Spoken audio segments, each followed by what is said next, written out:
Because I'm live.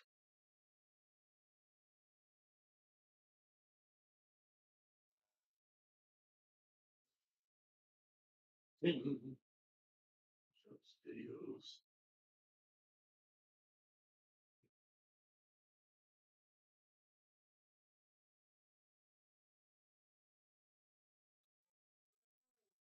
Ding.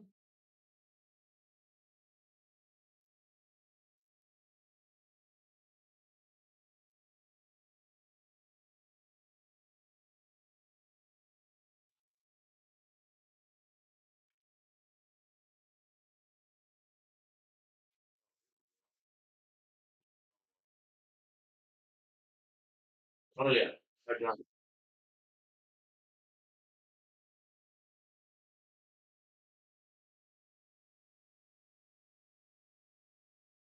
Say something. See if we have sound. Something. See if we have sound. I don't hear it.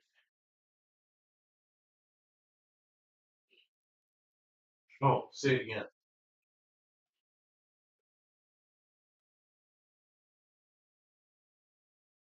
We have sound. Talk.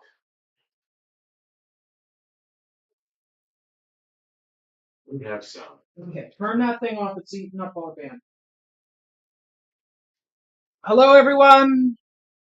I don't know why we didn't have sound. Slap it. No, I probably went to watch somebody else. Somebody who knows what they're doing. It's a stool. Some failure. I'm not worried about it. Let's get our work done, and if people come, they come. We'll make sure we get it right on Tuesday night. Then why did that happen? That's Don't know the why really that- important. Don't know why that happened. Because I disconnected my stream and then reconnected your stream, and it was too much for the computer. It just Computer farted. blew its mind. Okay, so yeah, but it looked like we had sound, but we didn't. I know the computer was confused and it didn't like what we Imagine did. that, a confused computer. Computers, they don't work real good. This one is actually really good. It's been pretty reliable. We've actually had very minimal failures on live streams. Yeah, we got 0 people watching. But we just started and it really wasn't an announced stream. It'll be fine. It will be fine. Well, we are gonna prime the oil pump this time. Oh, so I got my DeWalt whole hog, and it has a transmission, so you can set it to 300 RPM or 1200 RPM. So we can go nice and slow and just chug, chug, chug, chug, chug, chug, chug, chug, chug, chug, chug. So my partner here, Buffalo Campo, You pointed to a bucket. well, you're the bucket. You entertain them while I get things set. I feel bad. But they might come in later, so we have to Yeah. discuss as if Yeah, because they're gonna. when people come in and start talking words, then we'll. So it's fine. And then we had a little hiccup. It's just how it goes. What a hiccup. How she goes.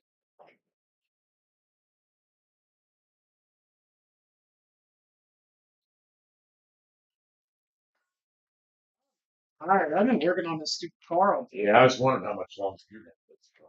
Well, a couple hours we could probably go.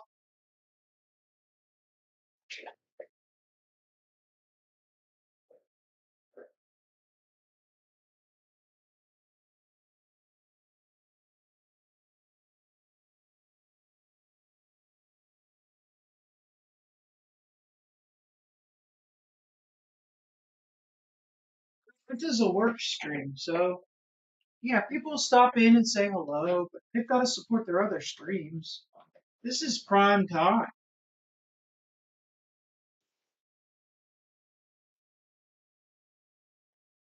Feel bad while we're hooking up. I noticed that Levi Levi's is in there with it live, and we're stepping on him. But, Well, and I think he's stepping on us. oh, well, people can switch off, I guess. I mean, if I they, like to stop in his, but I forgot he's the Monday guy. does he do Monday all the time? I don't know. He had Monday. I don't remember what night I've watched Legion. Sometimes he's in there. Dylan pops in and out. Sometimes he's in a hotel room somewhere, probably working. And oh, Shane's back. We have sound. Okay. I don't know why we didn't have sound. Kim rebooted everything, and now we have sound. So I don't, some kind of computer fart. We got the whole hog, and I got it hooked up to the, and we're gonna How do we know we have oil pressure? Oh, we'll see oil come out. yeah, oil will squirt out this hole. That's Cam. Okay, so do you want to put a bucket under Now here? the biggest problem here is that there is no oil in it yet. Oh, you drained the oil out? Drain the oil. So we need to get the oil. Oh, I thought the oil all went down in that cam cover down there. No, I drained it into a pan so that it wouldn't leak out the side. So you're gonna put new oil in?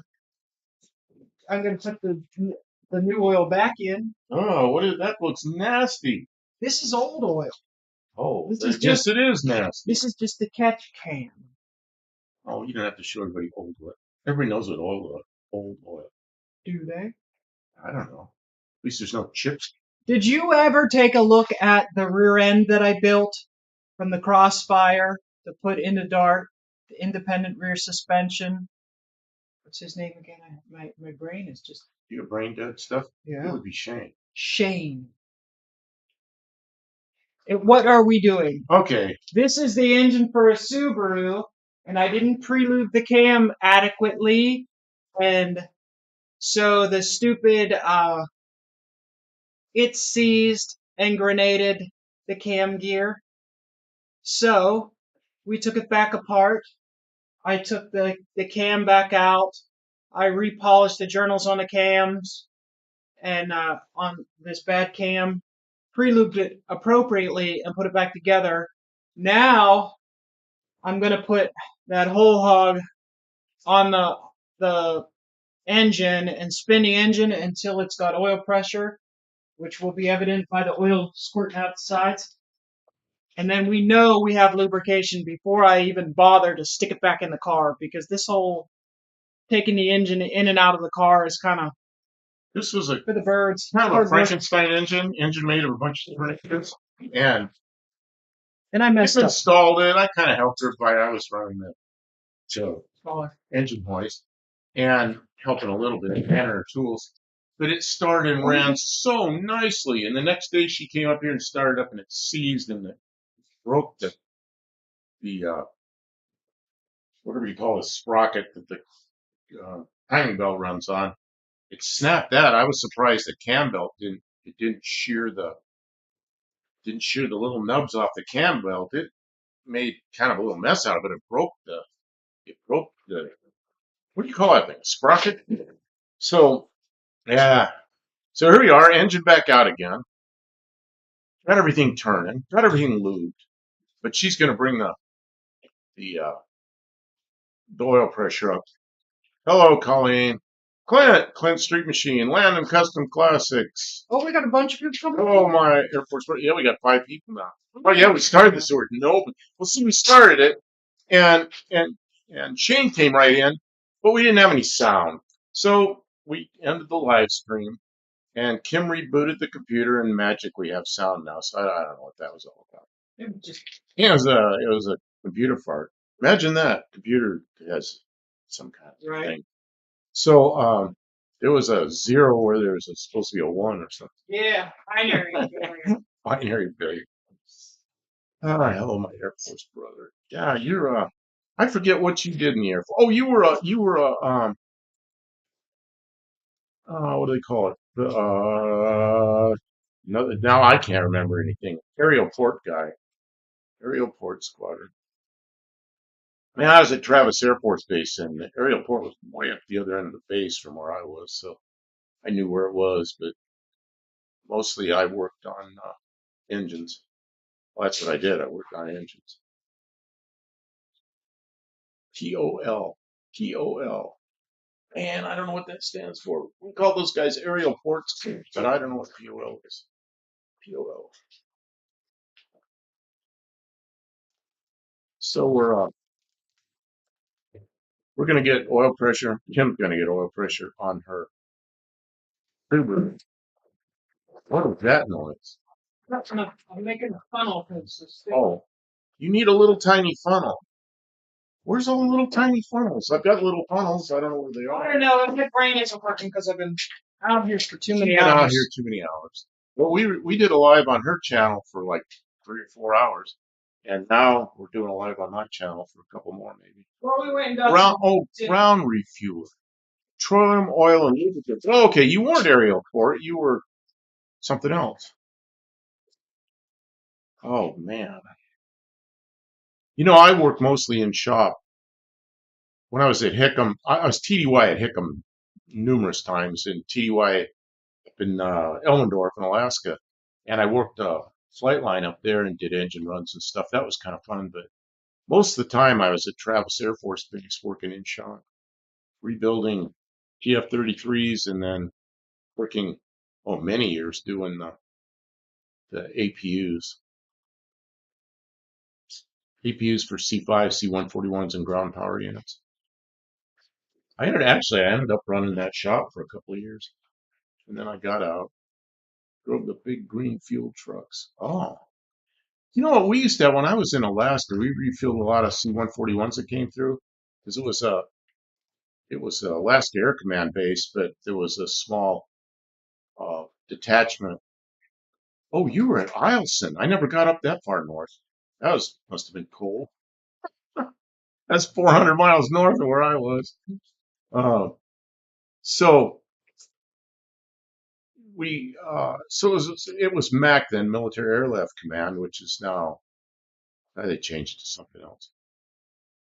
First time I went to Travis, we landed, and before loading on a bus, let's try it. Oh yeah, uh, yeah, Travis. So you went through the terminal at Travis.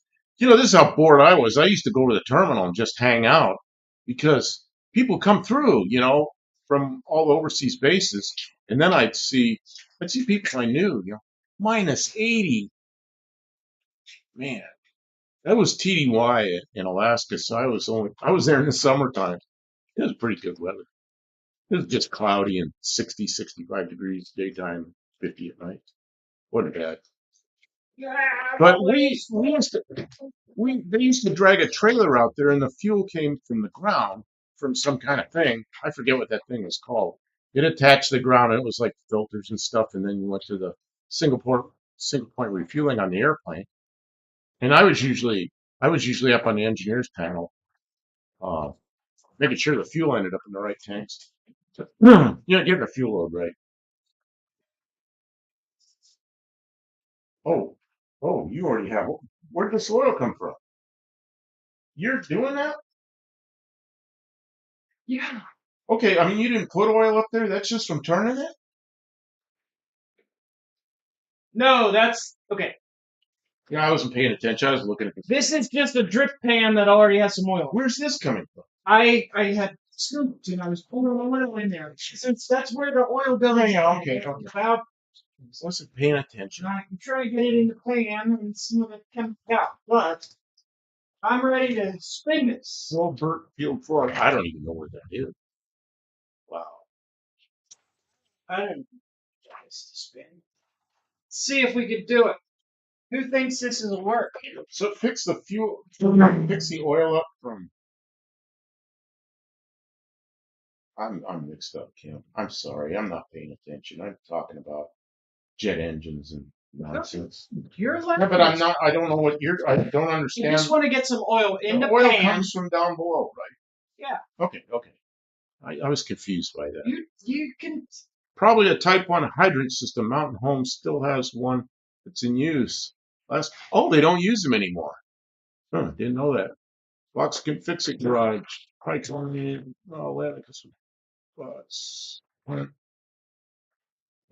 Type 1 hydrant. Oh, I didn't. Why did you use that? Don't know. It seemed like such a good system. Yeah, because the fuel was right out there by the airplanes. I remember there's a guy down there running that, and I just had to be up top and get the fuel load right, and be on the headset with it. So I did that some, but mostly I worked in the shop.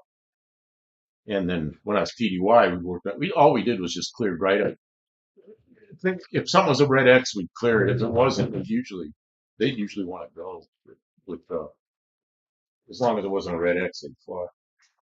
Oh, okay. I found that. Oh, you had right tuck in your pants. Great. And that type 3 to type 5, way better. Oh, okay. So I have no idea which types it was. This is the Don't know. worst setup. Make sure you're entertaining because I don't know what the I hell think I'm you're entertaining. It just looks like somebody that's doing something.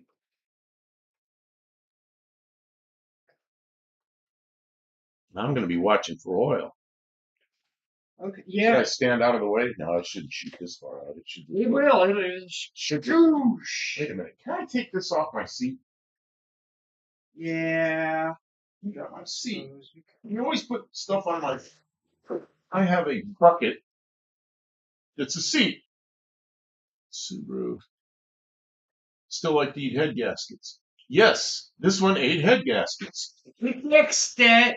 And if you look at Kim fixes things, you'll see a video on how she milled the heads herself. A home job milled the heads. And I think it looks pretty good. Type 1 uses hose cart. Now, trucks with 2 ground hoses and truck. Yeah, okay. Yeah, it was a cart. It was a cart. But now, geez, I was in Alaska. You're going to laugh. I was in Alaska in 1979. TDY there in the summer of 79.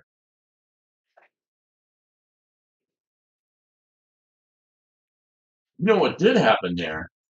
The very first C-141B model I saw flew in uh, when I was there.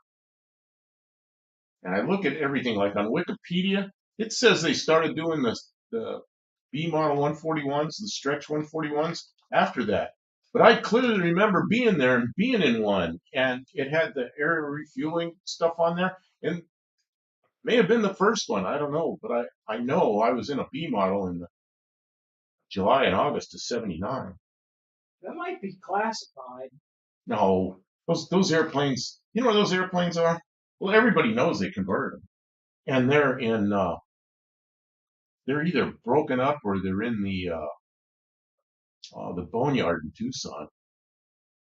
You say the B was the long dude. Yeah, they added 2 plugs to it. Oh, it looked funny. The first one I saw looked so long, and it had that area refueling thing on top. But it was pretty cool to be in it. All right. Here's our Okay. dyno. Dyno. Dyno. It's not- Oh,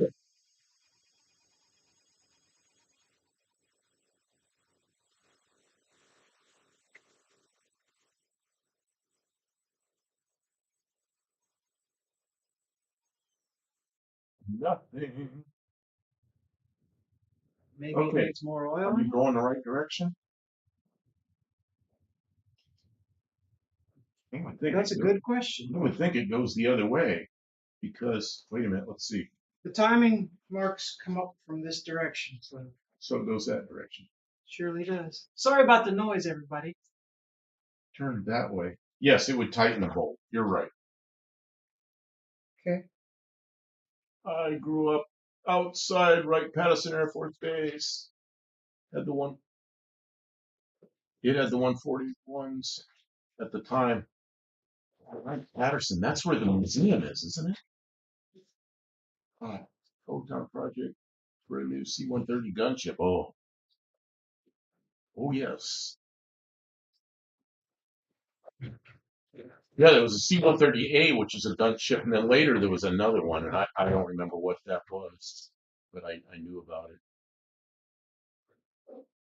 Yeah, Wright-Patterson. I've always wanted to go to that museum, but never have. It's just one of those things. No, Sometimes it's hard to go to things if you're busy, you know. When I lived in Ohio, I was so busy with airplane projects and not big airplane projects. Then I was doing small airplane projects. Why don't we have a funnel? Why can't I find a funnel? We have to have 50 funnels. There's gotta be no less. No less than 50 funnels. I can't find a stinking funnel. I remember when they were on that wood table that you took outside. My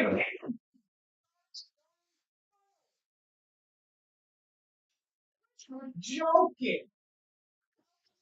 You, I know we had those little tiny funnels and there's enough funnels of everything from everywhere.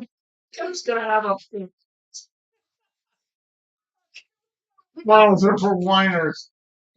Just start way up here and it'll be a thin stream by the time it gets to the home. All right, that's what I'll do. No, no.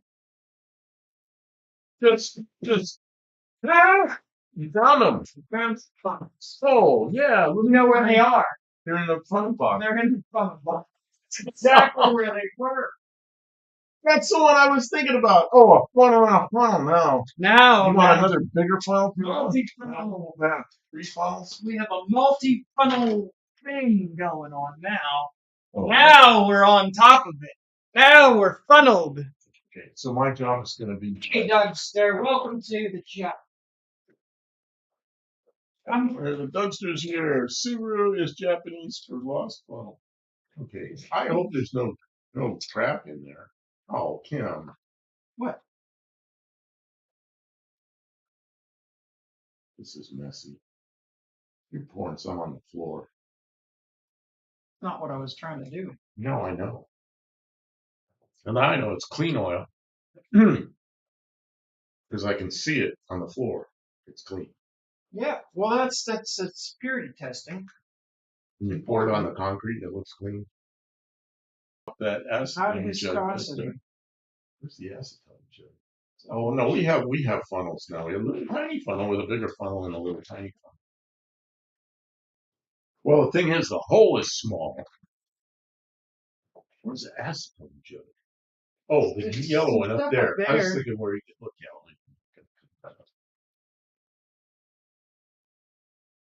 This is exactly how they changed the. You got that stupid heart in the something.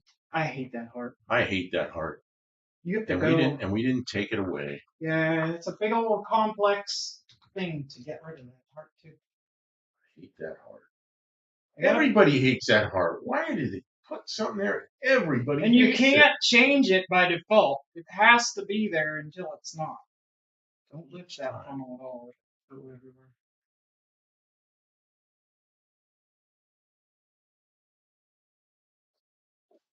That ought to be enough. You don't need 4 quarts of oil for it to freaking. So it's not going down. Be careful. It's because it's thick oil. Yeah, it's because it's. Is it full up to there? Not full up to there. Okay.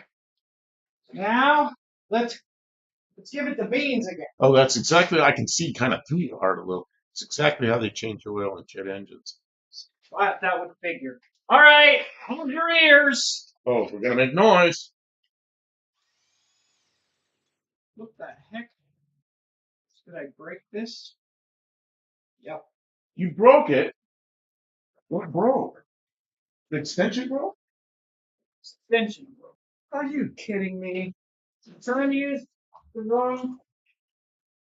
What size do you need? You got another one? Well, this one, I just used the part that isn't snapped up. It's good. Okay, pay attention to the stream. I'm just making a. I brought home yet even more Hastings piston ring stuff. Air filters, fuel cartridge, fuel, and cartridge oil filter for international trucks. Oh, it's a can of K-Site. International trucks. Big 392 international engines. Weigh probably 1,000 pounds. I don't know how much they weigh. They just look huge.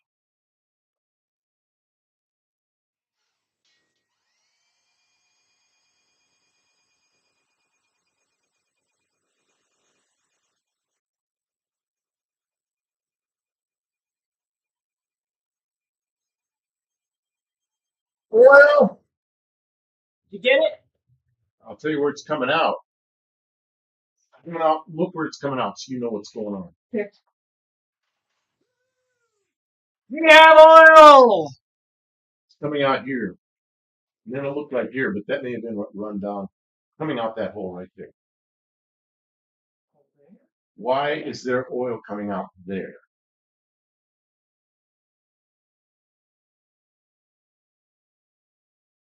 Here?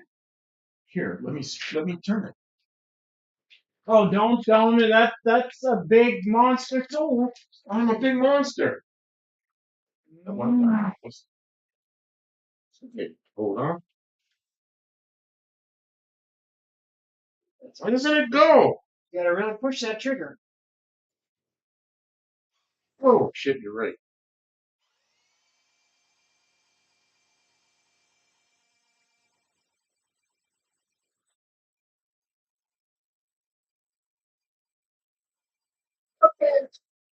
Yeah, you see where it's coming out? Yeah. Okay. Now, is there something that plugs that when it's running, or is that what oils all the rack arms and everything? Because I would think that would relieve all the pressure and it wouldn't even get to the can. So I don't know. I don't know why it's pouring out there. I better take a look. I should start reading. Well, yeah. You talk. I'm gonna get the thing up here. Get a book. Time to look at the book. Take a look. It's in a Okay. book. Oh, we're way back. I missed a whole bunch here. I saw your all good when you trying that stuff. 392. What a brute. Can't spend them more than 5K. You know, my sister, when she was like a teenager and when she was in college, she had a couple of international scouts, and they had like I think it's like a half a 392.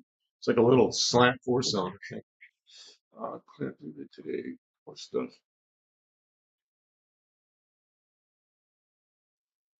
So I always thought that 392 would be a perfect engine for a checker cab. Talk about a heavy duty piece of machinery. Oh, what that goes on there? Wait a minute. That doesn't go on there.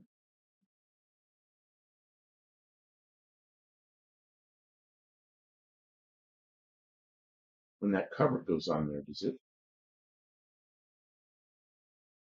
Oh, figure out how the oil flows, why it comes out where it does.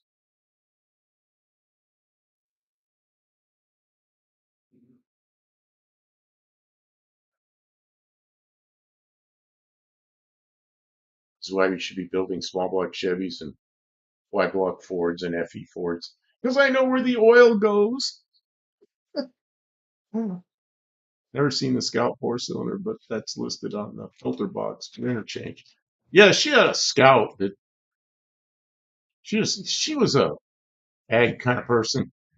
She worked in the fields doing this is in Central California, and she had the highest success rate with grafting avocado plants. Because an avocado plant, they're not very good the way they are. The good avocados, the plants aren't hardy, but the hardy avocado plants don't grow good avocados. So they take hardy plants and they graft in the good avocados. And her success rate was really high. So she drove that Scout around out in the fields and stuff. This be like the Pontiac Trophy 4 that's passenger side of a 389. Yeah, I told that story one night that was the first engine I ever rebuilt was a Pontiac Trophy 4. I did it in high school. And there was an old guy I knew that he had a worn out, I think it was a 1960 Tempest, and I did the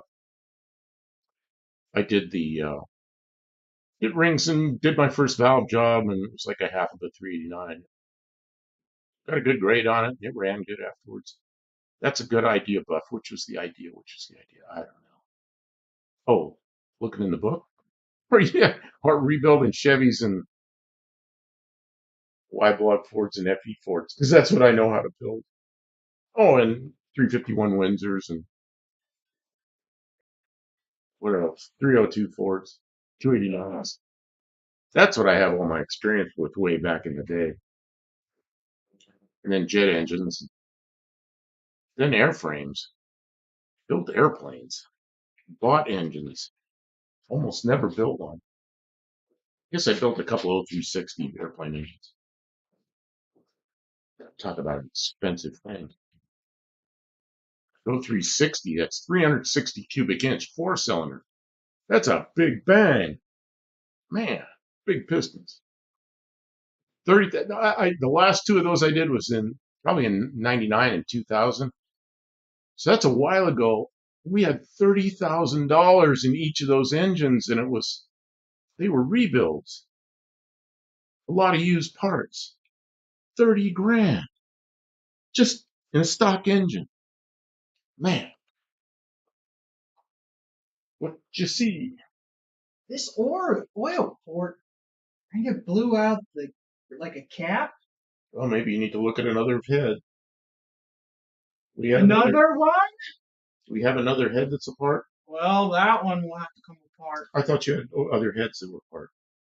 They're different. This one has the thing that's different, Oh, right? Oh, so maybe that's a different thing. yeah, but it shouldn't be squirting out of there. I don't think it's supposed to squirt out of there. God, we have so much stuff going on here. I'm struggling. This is tough. I'm working with two. Oh, the 392 and a checker. Yeah, I always thought that would be great. A 392 and a checker. Big, beefy car with a big, beefy engine in it. Mm-hmm. So many checkers I saw had 6-cylinder Chevys in them. What they have before that?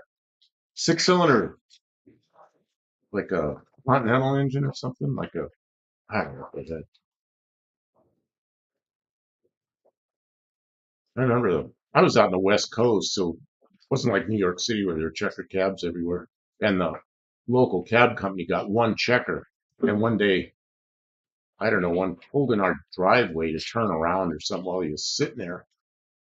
I was a little kid. We walked up and looked at the emblem on it, see what it was, and it said checker. And we thought it was so funny. Or called it checker, and it looked stupid. Just a big, big, ugly looking car. But later, when I had my shops, I worked on a few of them. Put radiators in them. They were just big, beefy cars. Commercial. They were built to run and run and run. Yeah, it's really sad that Checker's gone. Well, actually, Checker stayed around for a long time. They had a capability of stamping out steel, and they stamped out steel body panels for other companies. Yeah, in Kalamazoo, Michigan. I drove past the Checker building lots of times. North side of Kalamazoo.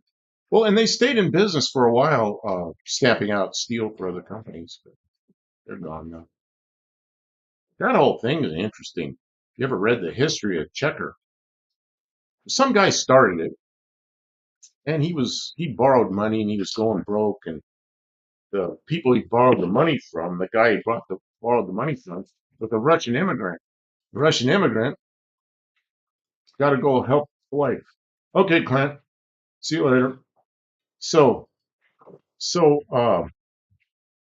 he went over and basically repossessed the company and took it over. So he was a financial guy. I gotta move this. So sorry if I bump the camera. I gotta move this motor. So he took over the company and made it what it was. It became a very successful checker cab company, and so it's just kind of strange that a guy that was not a car guy, banker kind of guy, ended up making that company into something that was good. Oh, Checker was making S10 tailgates. Oh, okay. Oh, that figures. I knew they were making some kind of sheet metal parts. Oh, he retired from Checker. Wow. A friend of mine's dad always drove them. His family car. I think he had a 283 in one. A lot of them had 283s. 6-cylinder Chevys and 283s. I worked on several of them that had 283s in them. 283, a General Motors steering column and a steering wheel from a Chevrolet. And he sat real bolt upright, and the steering wheel was small, and it belonged in a Chevy, not like the old checker steering wheels. So it felt really funny because it was kind of a small steering wheel. It wasn't really in the right place. But I drove a few. Got to test drive them and finish, make sure everything works. Put a mile or two on it, bring it back, make sure nothing leaks. And so I drove them. That was a while ago. John Wilburn, hey, how you doing? John, welcome to the shop. Well, we're actually working in the shop. Trying to figure out what the hell is It's wrong howdy with this Buff, howdy Subaru. Kim, howdy Chet. I need your. Yeah, I don't need your help. I was gonna say I need your help. Gonna make John Wilburn a mod, but we're busy and nobody in here is. Yeah, we're okay right now. At the Gilmore Museum in Kalamazoo, so building decided has a building dedicated checker. There is a 19 something. The stupid heart's covering up. Checker cab and a 1988 checker cab, all body parts interchange. That body came out in 1956. Prior to that, they were a lot different. But 56 they came out. They had single headlights up front. In 58 they went to the quad headlights. But I don't think they changed after that. Went all the way to the end. This one's just the same, so there's It's nothing just wrong. just an open hole. It's just an open hole. So I guess some oil leaks out. yeah, but you got to have some oil to the cam bearings. How do we prove that works? Well, oil should come out of here once the cam bearing gets pressurized. Kim's doing most of the work. I'm doing most of the talking. Yeah, and you can kind of see when I'm working, but this is I had to pull the cover off another engine to verify something about oil. I gotta sit down. Sitting on my bucket. I'm not feeling real good all of a sudden. I'm pushing myself here. I'm going to be exhausted.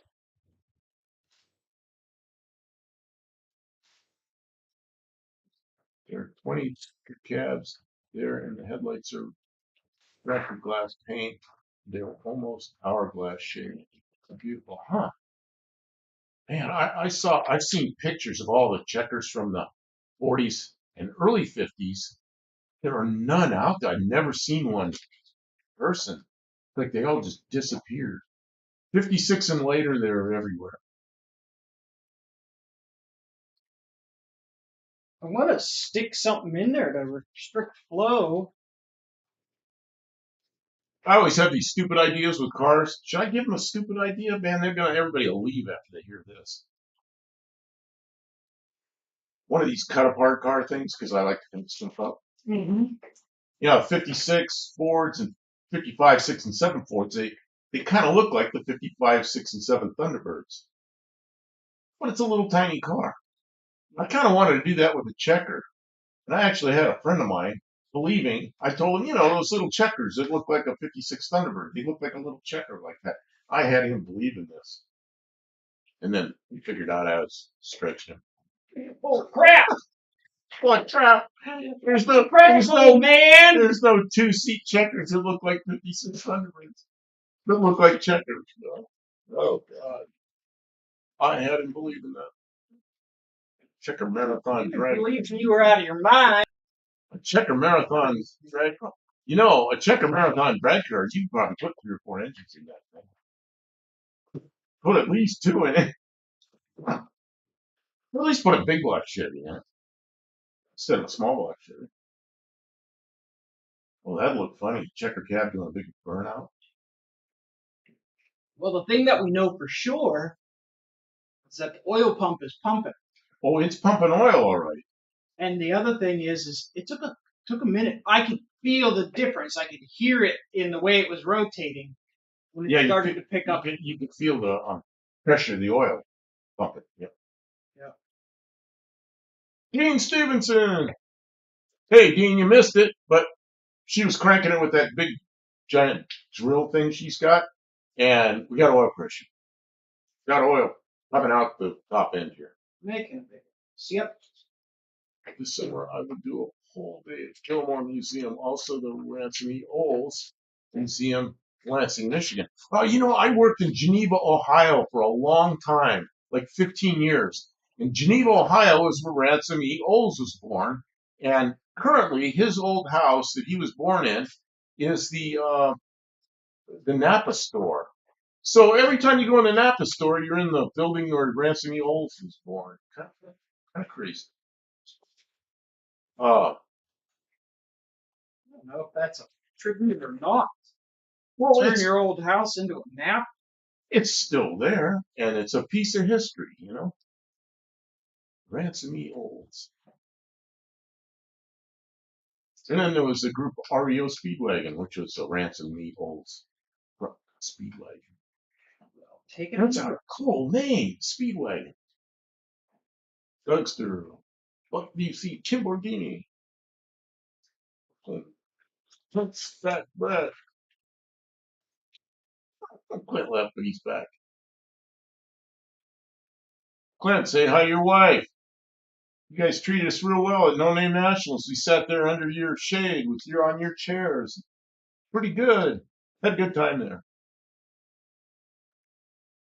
Gotta thank you for that. I was whooped. Aha. Now I gotta oil down. Well, what'd you do? You pumped oil in there. I go in there. Okay, so where'd it come? I saw something dripping. I pumped it in here and it dripped out here. That means the can is full. Well, it means it's full up to there, but it doesn't mean it's full up to here. Well, listen. You're That's one of those. Well, that's where we had the trouble. We don't want to have that trouble again. Oh, All that's right. cool, but the old mausoleum is pretty impressive at that cemetery. Oh, Okay, wait a minute, go I back. blew a cam cover out the back. Look at that. Oh, why'd that happen? Check it out. Ooh, why does that come out? It shouldn't come out, should it? No, it's not supposed to. I'm in need of a lawnmower mechanic. Had spark using starter button. The key would not crank the engine. I placed the key switch, started You going. had to see what it was doing, didn't you? Oh, God, I gotta sit down. I Every feel time I hit it, watch it out. standing up. I feel like that. Whoa, whoa, whoa! You shoot the oil. Did that come out and hit me? Did you oil the back of my sweatshirt? Thought Oreo. Oreo Speedwagon. Just like Oreos. Or an Oreo Speedwagon. A smart NATO, needs like cakes, ranking, Magneto. Oreo cookie wagon.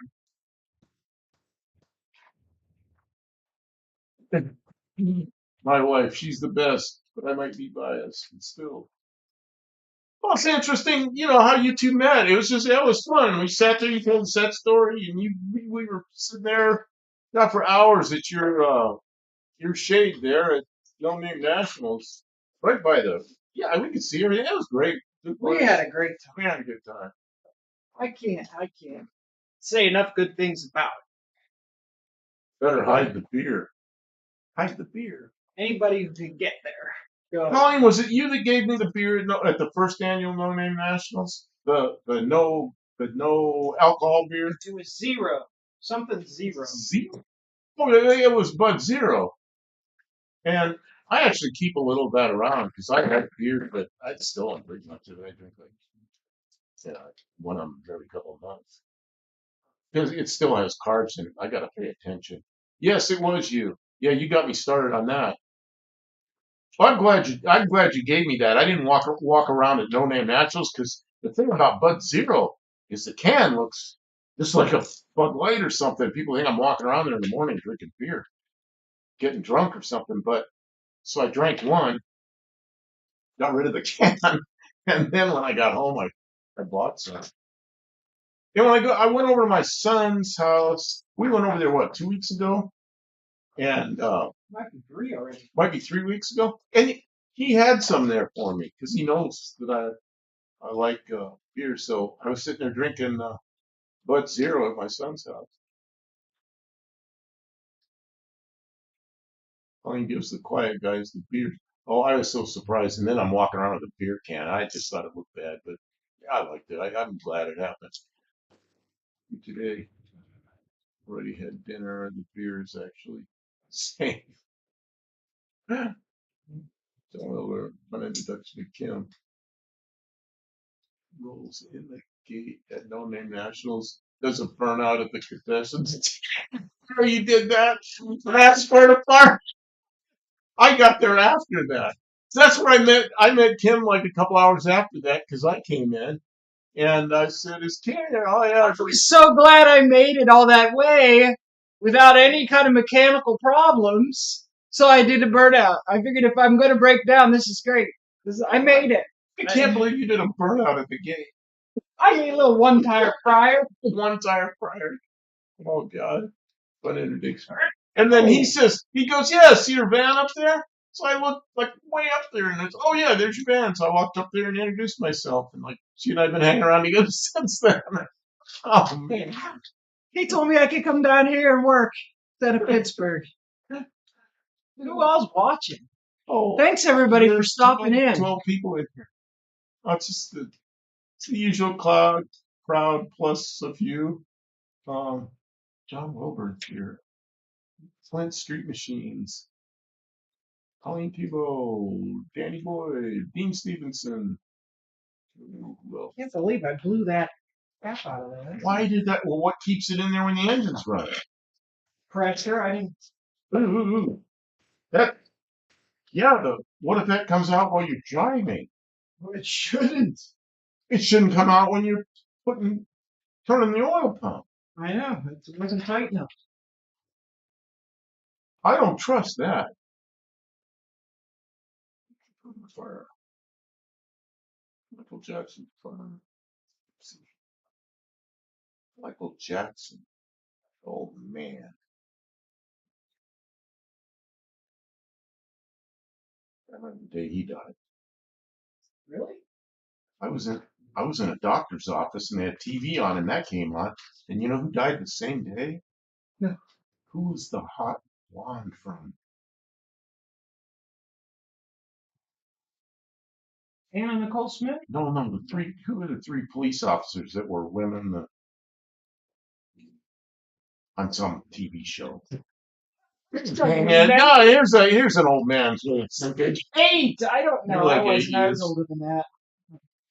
I can't remember. Hey, let's spin it again. See I where. can't remember shit. This is the whole purpose of this live. Is for me to spin this until oil pressure Well, until happens. the cap comes out the back again. We'll see if it does.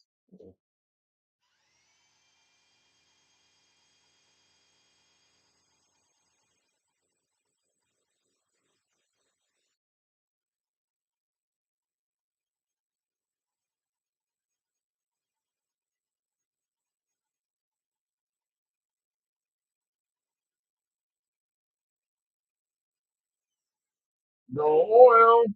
What the heck? Yeah, we had oil last time. It's like that. What'd they do? Run all the oil out? Well, then wait a minute. That cap, when you put it in all the way, does that plug that hole? Maybe.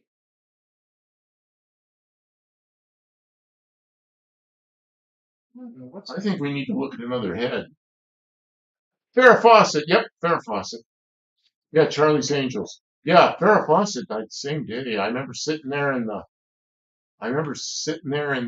doctor's office waiting to go in and see the doctor and watching that. I couldn't believe it.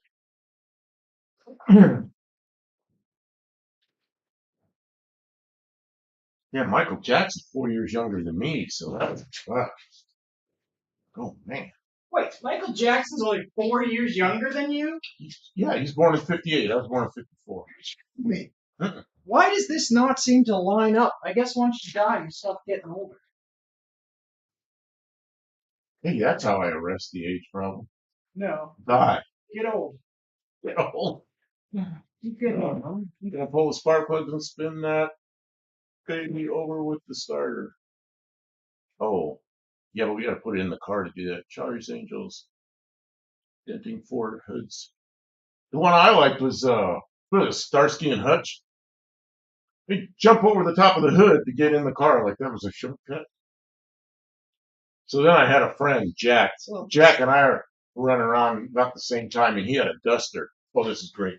So Jack had the Duster. So we're somewhere, and we're parked on the wrong side of the street. No, we're parked on the right side of the street because we were on the passenger side of the car. And I said to him, there's Starsky and Hutch going at the same time. So I said to him, you know what? We're not Starsky and Hutch. We're Sparsely and Hatch. Jack jumps across his hood and gets in his car. Of course, we look like idiots. Get in there, and he goes, I'm Hatch. And I said, no, I'm Hatch. I said, you're Sparsely. He goes, no, you're Sparsely. So he and I ran around for years. We were Sparsely and Hatch. Oh, God. When did you stop diving over the hood? Oh, we just did it to be silly a few times. It wasn't me that went across the hood. It was Jack. That's the guy that called me the other night when my other friend died. Jack called me. And, yeah, he was Sparsely or he was Hatch. We could never decide who was who. We both wanted to be Hatch, not Sparsely. We should have painted that Duster red and put a Starsky and Hutch stripe down the side of it. It almost looked like a Torino. Oh, God. Luke Dugu jump on the hood of the General Lee. Yeah, it just seems nuts to take a shortcut across your hood, get in the car. Just Sparsely and spinach. You have no sense of draw. Well, we figured out the first time Jack did it, he figured out that wasn't a shortcut. He about broke himself getting over the hood and flipping onto the ground on the other side. Who the hell ever thought of that? Some TV writer. I just lost the right of way debate. That's why I never had any interest in Starsky and Hutch. The one night we rolled past Heffy's Ford dealership, and I said, check out that Torino, to which my friend said it's a Starsky and Hutch car. Oh, man. I started watching Starsky and Hutch. All right, I'm going It's to a spin this. spoonerism. This is a nice wordplay. See if we can. No, it just came. It's so funny because it came to me right when we were getting in the car. I said, yeah, we're Sparsely and Hatch. And, man, that went on for a year at least. All right. Ready? Yell. Okay, we're gonna try to make oil pressure. Okay, I'm ready.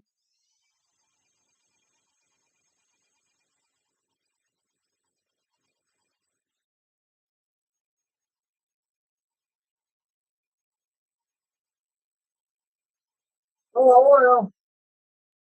Coming out. Now here's the thing. It made a noise and started coming out that hole. So let me see if this thing. Throw that cap off again.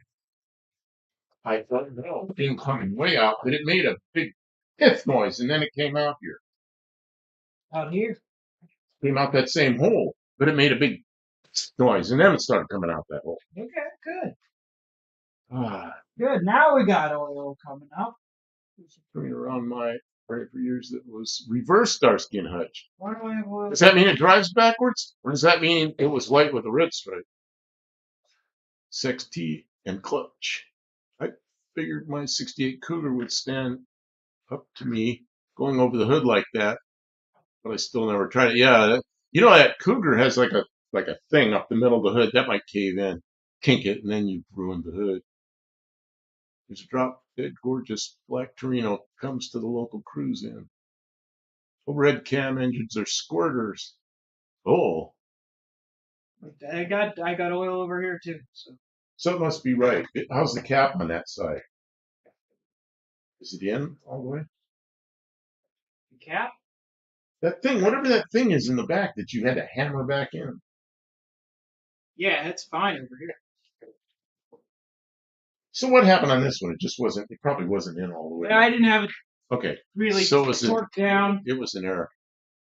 Without a valve cover. Without a valve cover. Overhead cam engines are squirters without a valve cover. Well, I just want to make sure that we're actually getting oil to the cam. Of course, the cam's not turning. So would that keep it from getting oil to the cam? Because the cam has a hole in it, right? No, these are continuous grooves. It's a groove. So it goes into that, because the cam's drilled down the center. correct? Cam is drilled down the center. Yes. So it goes in that groove and goes down the center of the cam. There's no way it can't do that. Well, unless it was clogged, but it wasn't No, clogged. I It mean, just wasn't getting. it's not like the cam has to be in a position to accept oil. It always goes into that center hole no matter what. Okay, Just, yeah, and I remember looking at it. I know how that looks. just didn't pre-lube enough the first time. It's only a Ford product, Pastor. I'm embarrassed to admit I didn't pre-lube at all the first time. What's the matter, Dean? You don't like Ford products? Rifle drill. Yeah, we used to say gun drill. Gun drill. Rifle drilled would mean that they put rifling in it. I don't think they put rifling in cams. Maybe they do. Airplanes that have the spring landing gear. It's 7075 T651 gear that's flat across the bottom, then it's bent down, and then at the bottom it's bent down again, and the spindles bolt to it. Well, before they bend it, they gun drill it, and then you've got to drill in that. You know where those are. You drill in and you thread it, and you have that instead of a brake hose, so the brake fluid goes down through the gear leg. It's pretty slick. My dad had a 76 Torino, and as a little kid, dark green, black vinyl. Black vinyl top, black interior. It was so rusted out in 81 that the Windsor C6 went into a beautiful 79 Mercury wagon, burgundy and wood grain. Must be stemmed with oil. Okay. All my Ford products, probably, minus my 3V, are capable of idling without valve covers. Not making a mess. Yeah, mine too. They didn't make a mess. Bar a turn. Give the bar a turn. I'm reading. Del Campo. I need your help. Push down. We need to take that dampener off there, dude. Yeah. Oh wait, I got. Yeah, I'm turning the whole engine. I gotta put this there. What Ford products could be used as Henry or intended? What with buggy springs in the front and the back? Go ahead. Okay. Okay, it's loose. Did it come loose? It's loose. Okay, thank you. Okay, you can go back to chat. So thanks, Chad. I just needed him for a second. Henry was so against hydraulic brakes. And I remember my father's first car was a 39 Ford, which is at the time like a 12-year-old car. And he always said, well, it was the first year for two things. He says the first year for seal beam headlights, and it was the first year for hydraulic brakes. But man, they had buggy springs all the way up until 1948. I'm amazed that even worked like it did. It just looks terrible, but I guess it worked okay. I sure like it. I love 49 Fords, but we never have. Actually, never had the valve cover off my big 6.240. You pull the valve cover off that, and it looked just like 289 or 302 parts in there. They cut bolt threads into the end of cams with a lathe. That's rifling, kind of, yeah. Instead of 1 and 9 twist, it's more like a. Well, I guess threads in a rifle would be terrible. Nothing would happen. Well, while John's here, I got a gun question. It's a Daewoo. It's it uses a 5.56 or maybe 223, but its action is everything's more like an AK-47 with the way it actuates. So I was just wondering if you ever worked on one of those, and I know they have different twists on the barrels. Hey, no pressure. Tim turned it with a big old giant drill, and we got. Did he ask Daewoo, him? Yes, Daewoo makes guns. They make a really nice. Looks a lot like a cross between an AK and an AR-15. Actually, looks more like an AK. But I almost bought one of those, and then God, the price went up on them. They were like $300 something, and all of a sudden they were like $1,300. And it's like, well, he does make guns. once back in the 90s fell apart. The only thing I knew about the Daewoo guns was the the firing pins used to break.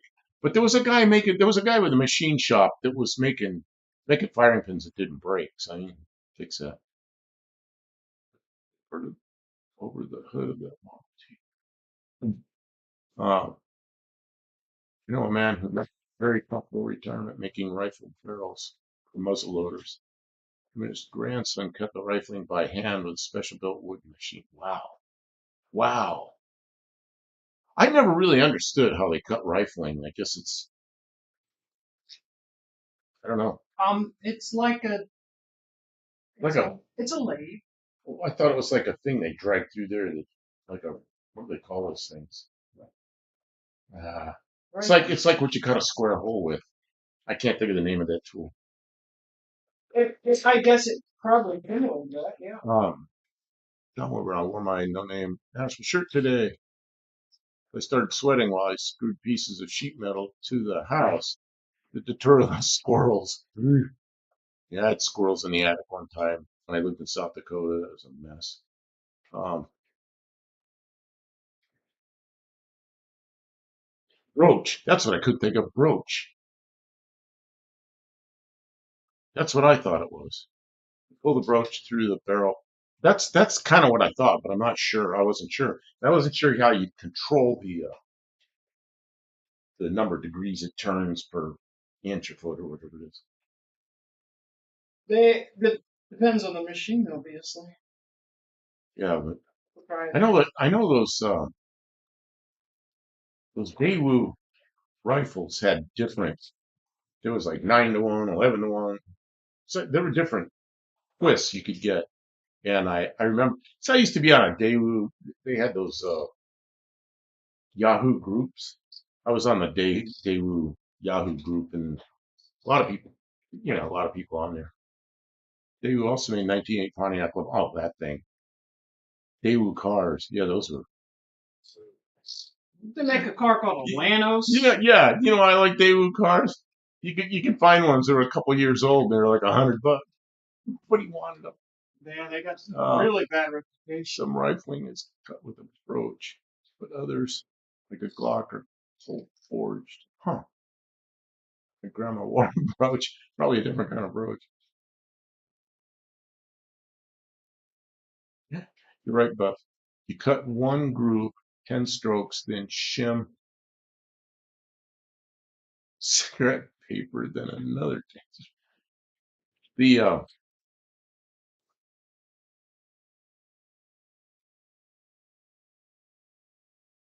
Drinking my diet tea. Kim, I'm feeling a little bit lightheaded today, and I don't know why. I don't know. I was really hungry because we didn't eat.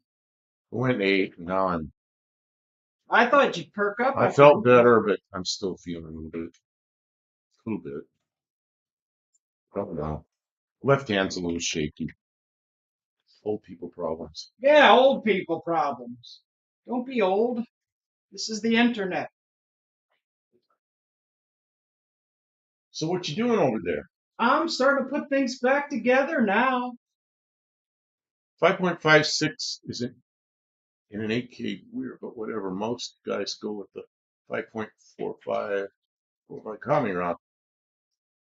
Yeah, but the 5.56, and I know there's a difference between 223 and 5.56, and I don't know exactly what it is. I don't know exactly what the difference is between 5.56 and 223. I'm not really a gun guy. I'm just like I know enough to be dangerous. So, lightheadedness is due to being leap year. I know well enough about guns to know which end of the barrel I want to be on. Yeah. So Every time. anyway, I say the 5.56 was in the Daewoo guns, but it had a gas system that was more like it looked just like an AK or a lot like an AK. I kind of like those guns. I had a friend that had one, and so I kind of wanted one. They got expensive. I'm, you know, I'm not a gun guy that much. It's like there's this list of stuff that I want, and the guns are down just far enough that You know what would be the cool? airplanes and the cars came first. I even sold my AK. John couldn't believe I sold my AK, but I did. Yeah, I felt Had money. bad when you did that. I feel like it was my fault.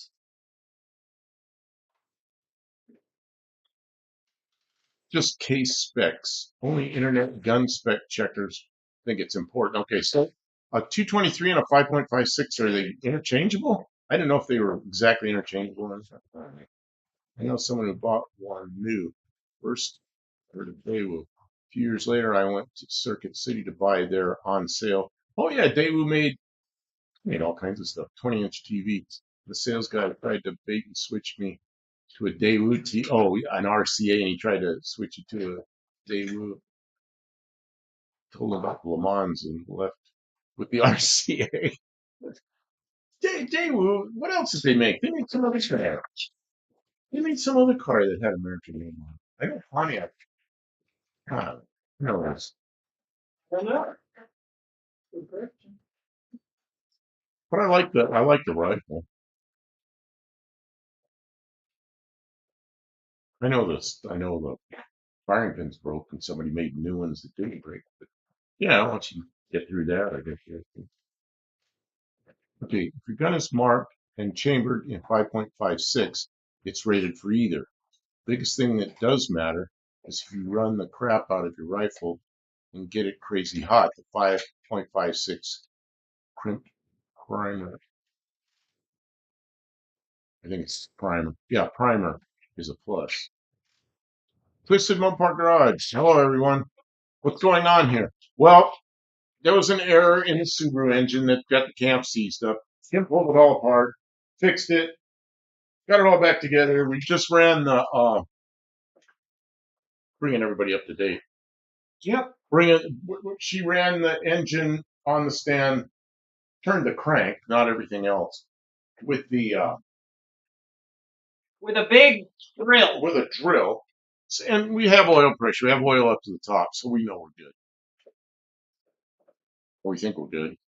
There are many positions in relation to the barrel. In front, behind, vice president, vice president receiving, vice president giving. See, yeah, it's like I used to laugh. I'd say, you know what was his name?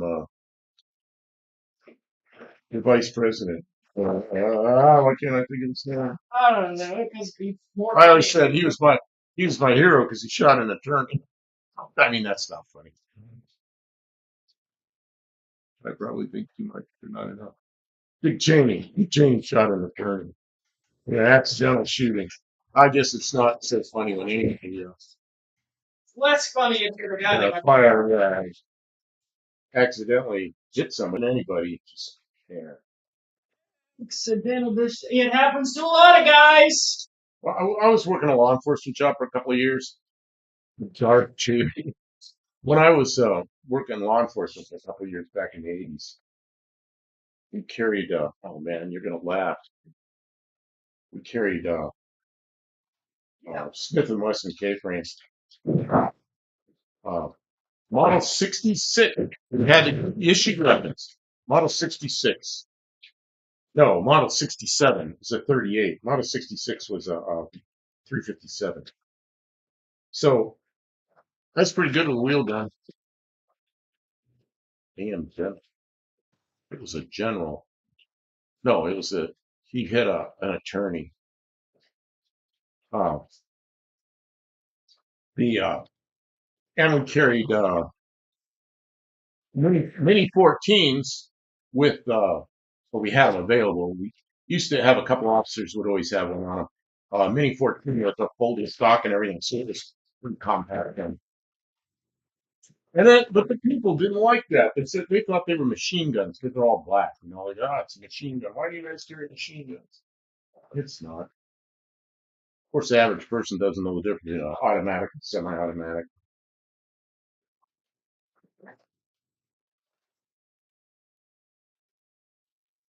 I don't know. They all kill babies, don't they? I did that. I did that job for. Joking about the baby thing. I didn't mean it. Yes, he used to Vietnam era. He used to get accused of being baby. I love a wheel gun. You know what? Right after I left that job, they they took all the wheel guns away, and they got Glocks, and I don't know what Glock they got. I don't not care what people got. Don't forget. Well, when you're an officer and you got people around you, and they don't like it, they don't, and I don't know. It was an interesting job. It's a young man's job. Interesting job for a couple of years. Went on, yeah. I am not anti-gun at all. I believe that I have the full respect for those who conceal carry. They're there to protect people. They are respectful and It's John Wilbur. I know, and who are responsible and respectful with their guns. They protect us all. And the knowledge. See, if criminals knew that nobody else had guns, then only criminals would have guns. And where would we be? Well, In a bad way. I just there's plenty. There needs to be good people who have guns to keep people in check. well, like in Arizona, it was well, you didn't need a permit, but I had a friend that was running around with he always open carried, and he said, most people think I'm a police officer, but you walk in a restaurant or something, he goes, I'd look around, and he goes, right away, I see who's open carry in the restaurant, and he goes, that's who I can count on if something happens. It's like, yep. So, Yep. yeah, I don't know. I've never had any experience with a Glock 17. I did with a Glock 23. What's the 40? A Glock 23, I think. Yeah, it was. What's that? I want to say good people with guns are responsible and get training and learn safety and appropriate Easy. usage and legal and they it's a lot of work to be prepared to carry. It's not about just going and buying and look, I've got a gun, look how cool I am with my gun. Like there's a lot to responsible gun ownership. So I thank John and anybody else who educates people and that type of thing. I went shooting with a friend of mine in Arizona, and he had a couple of yeah, my friend in Arizona, open carry, he was he'd been a police officer, actually a sheriff's deputy for quite a few years. So, and he always go to these turkey shoots, where and he'd come home with all the turkey. He'd come home with 4 frozen turkeys because he'd win all of, he's a pretty good shot. He was one of those guys. He got killed in a stupid car accident. Man, he's a passenger in a Dodge van that got killed. Just so sad. Um, yeah, where most of them have any training, most don't. Teaching a class on 321. They do another in Middle Tennessee this year. Oh, you do one in Middle Tennessee? Man, I don't have any guns. I have a 22 rifle. That's all I have left. Well, John will loan you a gun for the class. If it's a class, is it class hands-on class, or is it a class like a uh, classroom class, or both? Go to that. Just increase my knowledge, if nothing more. We gotta go to the Studebaker thing, and then we gotta go to John's. I'm not going to go to the Studebaker thing. It's too far, and it's like next week. Can't make it to that. Darn. I have a fleet of Glock loaners. Okay, I was going to tell you, I went shooting with a friend of mine in Arizona, and he's a gun guy, and he had a couple of 1911s, and so, man, that's a heavy gun, and it just was not comfortable for me. But I was shooting at, doing okay with it, and then he handed me a Glock, and I never really liked it because plastic, and I don't know, but the Glock. the grip seemed kind of fat to me. But when I dry fired a little bit, he didn't mind if I did that, and then I fired it at like across the room kind of distance. And man, my group went from this big to this big. It tightened that group up like half the size as it was with the 911, with the 1911. It was it was amazing. And then I started liking the Glock. I think it was a 23. Does that sound right, John? It was a 40. 23, I think.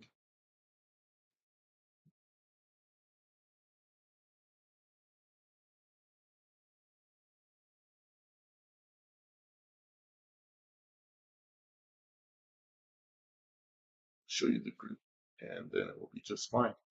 Block 27 is a 40 caliber. Yeah. David McNeil. David McNeil, how you doing? Here with Kim. I can't believe David McNeil's here again. It's one of my guys that I worked with in Maryland. Oh, well, thanks for stopping in, David. David McNeil is the guy that I went to dinner with when I was up there. We went and had Mexican food. He's the guy that's going to come down here to go to the bait shop. Well, that's a guy that open carries. It's a guy in a bait shop in Arkansas that has this little. He's got a grill in the bait shop, and he's got open carry, and he's standing there cooking the sandwiches. It's great. He's got a dog on the counter. I mean, you nowhere but Arkansas, and some of the best sandwiches you ever had. 27 is the. Yeah, it could have been. I don't think it was a 27. 23 is a midsize. Okay, 23. It was a 23, the midsize 40. Yeah, that's the one. And I didn't like it at first, but when I saw the results, it was amazing. Like this is what I should be. This is what I should have. Studebaker meet is maybe 5 Studebakers show up. Last one showed up. One showed up. Yeah, I don't think I'll go to a show where one shows up. And I don't have a Studebaker to drive right now. Mine's all apart. When I get mine all together, I'll go to Studebaker meet. We had to qualify with every weapon we carried. Well, yeah, of course.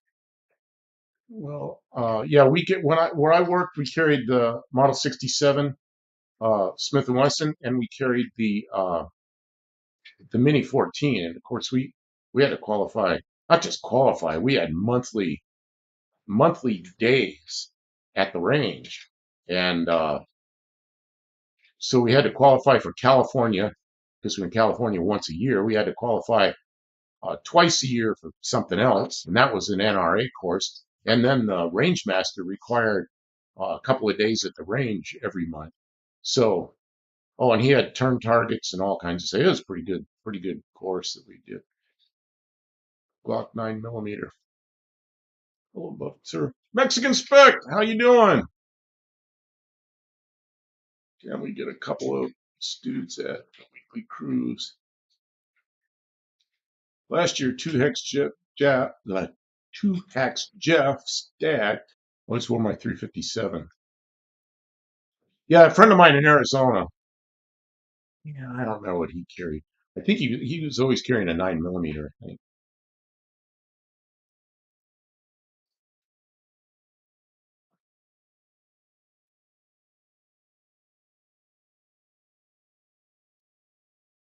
How are you tomorrow? Tomorrow? How are you tomorrow? Hey there, Mexican Spec. I just saw some. What was it I saw? I just saw one of your some little car. What was it? Oh, it was a Mitsubishi. Mitsubishi. Mitsubishi. Some little Mitsubishi. That was a nice little car. We had night qualify. Oh yeah. We didn't have shotguns. We had to night qualify, daytime qualify, right and left hand barricades, sitting position, prone position, standing. And then we had to run a course, and the course was always different. And there were turn targets. And then there was one where there's a guy holding a broom. And you know how many people shot the guy with the broom?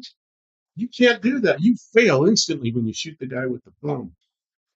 Uh, Come to Mexico, you can get used to not carrying the guns.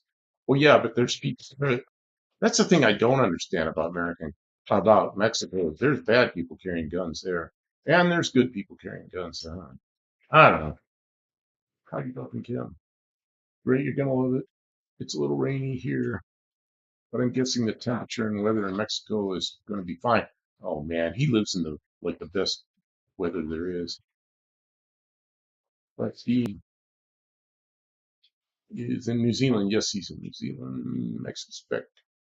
They'll have you believing that. See, but Mexican spec has lived in the U.S. Actually, I think he lived here longer than there. So he knows both. Yes, clean Eclipse. Yeah, it's an Eclipse. Yeah, I saw that.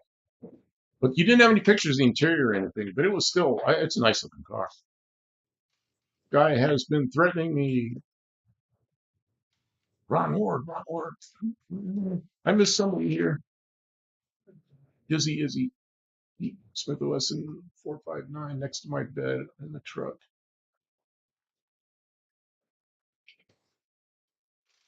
Never shot at night, except one time in an empty field with nothing to shoot at. How do you know what you're not shooting at? Oh, hello, Ron. 25 years here, and I've been fine other than the guy that crashed my car. As you carry all the time. I usually carry all the time. I'm getting close to half and half. Oh, yeah, you've been there that long, huh? I don't know. You said you left there like in your late 30s or 40 or something.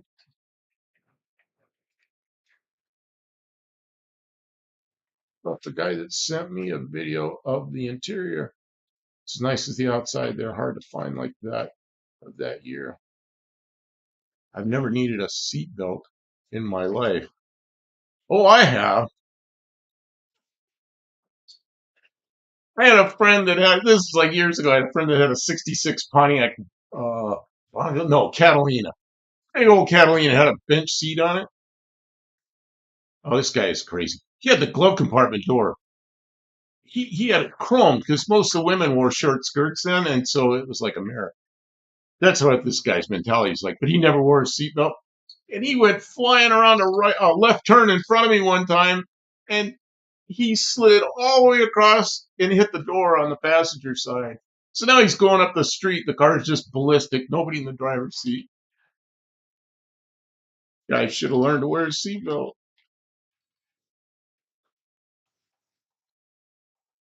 I got to Mexico in April of '99. It will be 25 years soon.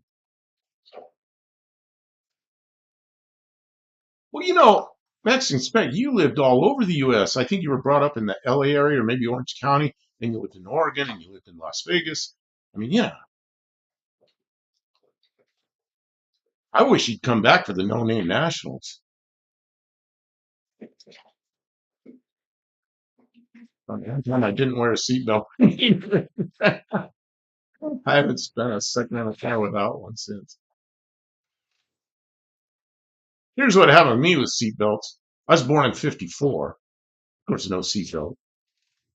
My dad bought a '56 Ford, and in 1958 we went on a trip around the country, and he had seatbelts installed in it. So it was a big deal. That's when the base program was starting and everything. And all the kids wanted to ride in our car so they could put their seatbelts on. So it was a big deal then. Mostly old parts. Hey, Kim, keep it down over there. We're having a hard time hearing. Hard time hearing Buff over all that racket. Well, I'm the one that's disruptive. Mohawk 62 says, hi, Buff. Hi, Kim. No, this is your channel. I know, but it's you're providing the entertainment, not me. I'm not. This is not entertaining. She's All I'm doing is putting the Subaru back together. She's putting the Subaru back together for a second time, so she's really good at it this time. Put the band back together. My son learned to wear a seatbelt. This is next to spec. My son learned to wear a seatbelt. I believe kids have to learn by doing. When you hit the back, little girls who are like 4, 5, and 6 years old, and we had the young one in the back seat of a '72. Oh man, it was a '72 Dodge. Trying to get it right, Polara. And she wanted to take the seatbelt off. And she was tiny, so she couldn't really, and we didn't have kid seats. She was probably 6. So she was back there with the seatbelt on. She goes, let me take it off. Let me take it off. I want to see. I'm like, no. So finally we were on an interstate, and it's 4 lanes wide, and there's hardly any traffic. I finally said, okay, you can take it off for like 1 minute. So she took it off, and some jackass came on the road on an on-ramp and went across all 4 lanes, missed the front of the car by like a foot. And I jumped on the brake so hard, and she smashed into the back of the front seat. Oh. And she goes, you did that on purpose. You made me take my seatbelt off, and then you put on the brakes. And she was so mad at me. In my 64 Ford, I put on the, I put a shoulder harness on it anyway. One strap across like this, and there were no 64s like that. But I didn't want to smash into the steering wheel or hit anything. I wasn't willing more seatbelt until I got my convertible and drove it on the highway. Man, a convertible. I hope it had a roll bar. Raining slant six with a chance of cannonball. Hi, Buff and Kim. Man, we're not working on slant six tonight. We're working on a flat four, Subaru style.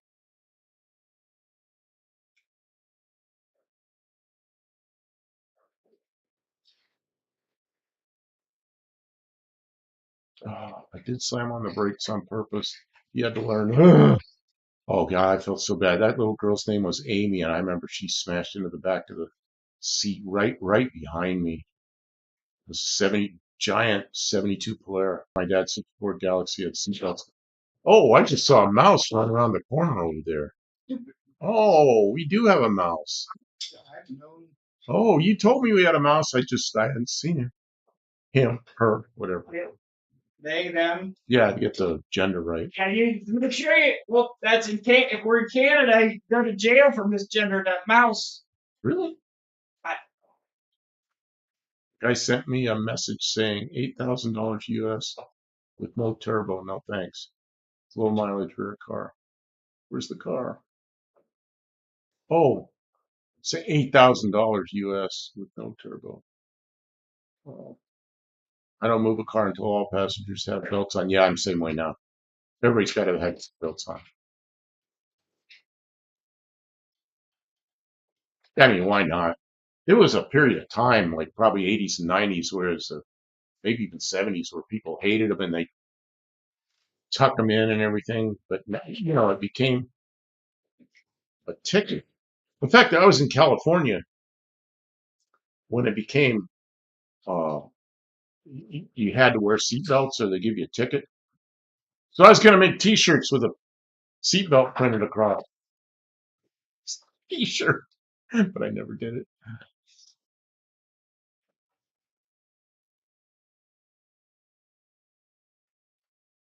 You can tell if a mouse is male. No way to misgender them. Well, this one's a good 15, 20 feet away. 58, I don't know what PASY is. Vauxhall, how do you pronounce that? Vaux? I know what it looks like because I've seen them. No seatbelts in 1974. When the cat from the vet gets out of your arms and sprints across the dash. Oh, jeez. Never wore a seatbelt until I was 15, and driver's ed made me. Been a habit ever since. Wow, John, you didn't wear seatbelts before then? My parents, they had those seatbelts put in the 56 Ford, and it wasn't a rule for us. In fact, in the back, they put the seat down. They had a mattress back there, and 3 of us just roaming around. And if my dad had to put the brakes on, both parents put their arms up to keep us from flying over the seat into the dashboard. But they got a Chevy van in 1965, a new one. And man, as soon as we had that thing, every seat had seat belts. Everybody's required to have a seat belt on, always. After that, that was it. Yeah, and they were lap belts. Mine came with no belts. What? The 74 Dart came with no belts from the factory? Was that a Mexican spec car? I got stopped and pointed to my lap belt and told the officer, slow myself because the car didn't come with them. Young cops are young. It's a good idea. Like my friend Tony in high school, he made a giant driver's license. He had to stand behind it and take a picture with a Polaroid. Do you have any birthday name? I never touched a seatbelt until 1993. Holy shit, John! Got one. How about just selling them? I consider, yeah, I'm wearing, I think, seatbelt and inertia reel belt. Oh, remember those ones that had the track that goes? I hated those things. The '64 Chevy 2 didn't have seatbelts. I had a cop in the '80s tell me I had to have seatbelts. He gave me a no seatbelt ticket. Judge threw it out. Well, good. I mean, if it didn't come with them, I'd still. That's the one modification I make to older cars, but they're not there. They're not there. Not required. Not factory equipped. None in my '59.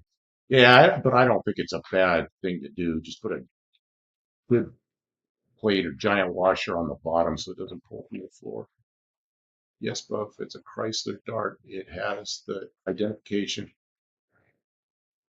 for the shoulder ratchet, but it was never there. Wow, I didn't know that wasn't required in Mexico. I didn't know they didn't put them on. Hey man, no, they can't make you retrofit them, but it's smart. I want to say I want to stay in the car if anything's happening. Yeah, my '67 Cougar also had, I think it had shoulder belts. Maybe the '67 didn't. Huh. Well, I know mine did because I put a roll bar in it and I put harnesses in it. So yeah, I know it had them, but I don't know if it had them stock. But did you see Mopar's? Everything's vid where he trashes John Wilbur. Everyone is part of No Name Naturals community. Who is that? Mopars are everything. No, I don't think I even watched him. Mopars are everything's vid. No. Well, I guess he's missing out on it. The guy that really trashes him is I can't think of his name right now. The guy that's up there in Massachusetts. Yes, but they are not safe, those early shoulder belts. I used it once maybe. Yeah, my Cougar had a roll bar in it and a full harness. Or two full harnesses, one on each side. Yeah, my parents were adamant from 1965 on when they bought that Chevy van. Adamant, seatbelts. And my dad's '56 Ford, when they put the seatbelts in, they put like washers about this big under the floor and then a bolt up through there so it spread the load on the floor where they came through. Next, I feel weird not wearing one now. 1970 GM cars, they had one in the roof. You wear it, it binds you to the seat so you can't reach the buttons and dials. Oh, this is what broke on the Subaru. Cam Come out the side of the here. came out the side of the. Here's the cover.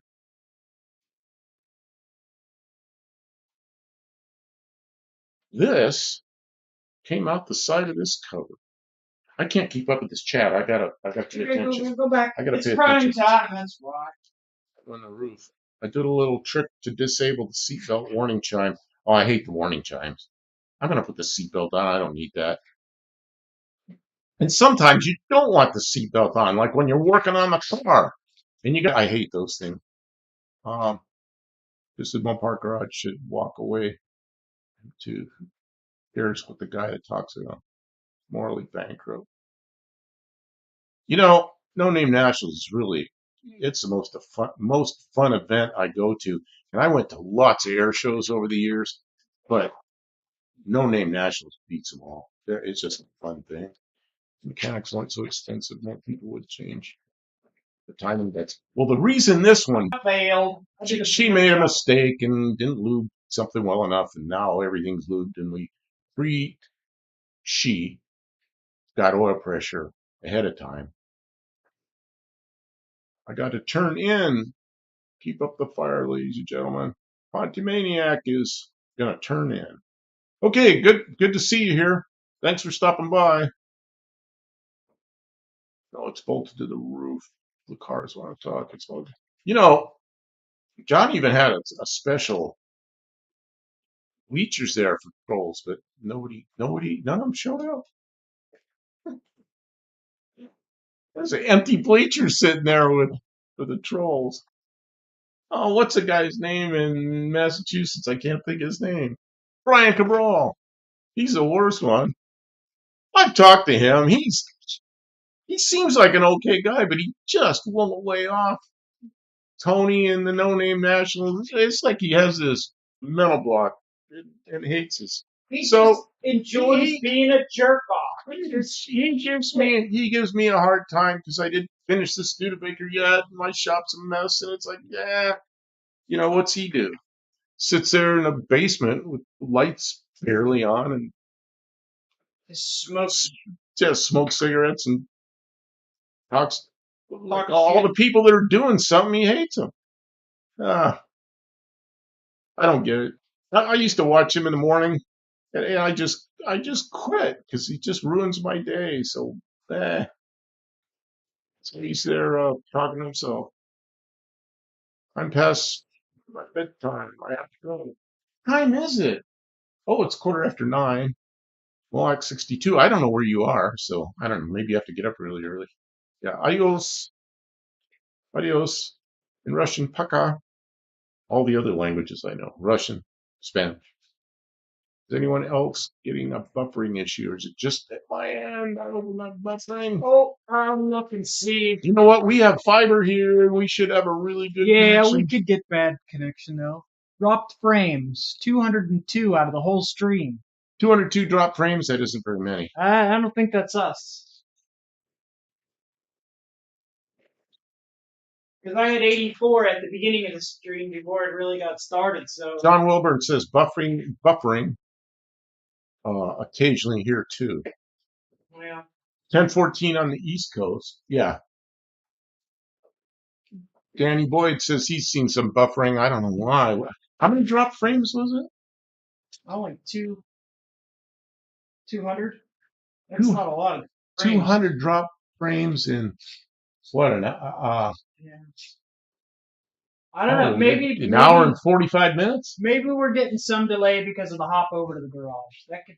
Yeah, but it shows how many drop frames there are. That's not very many. Yeah, but buffering is. Yeah.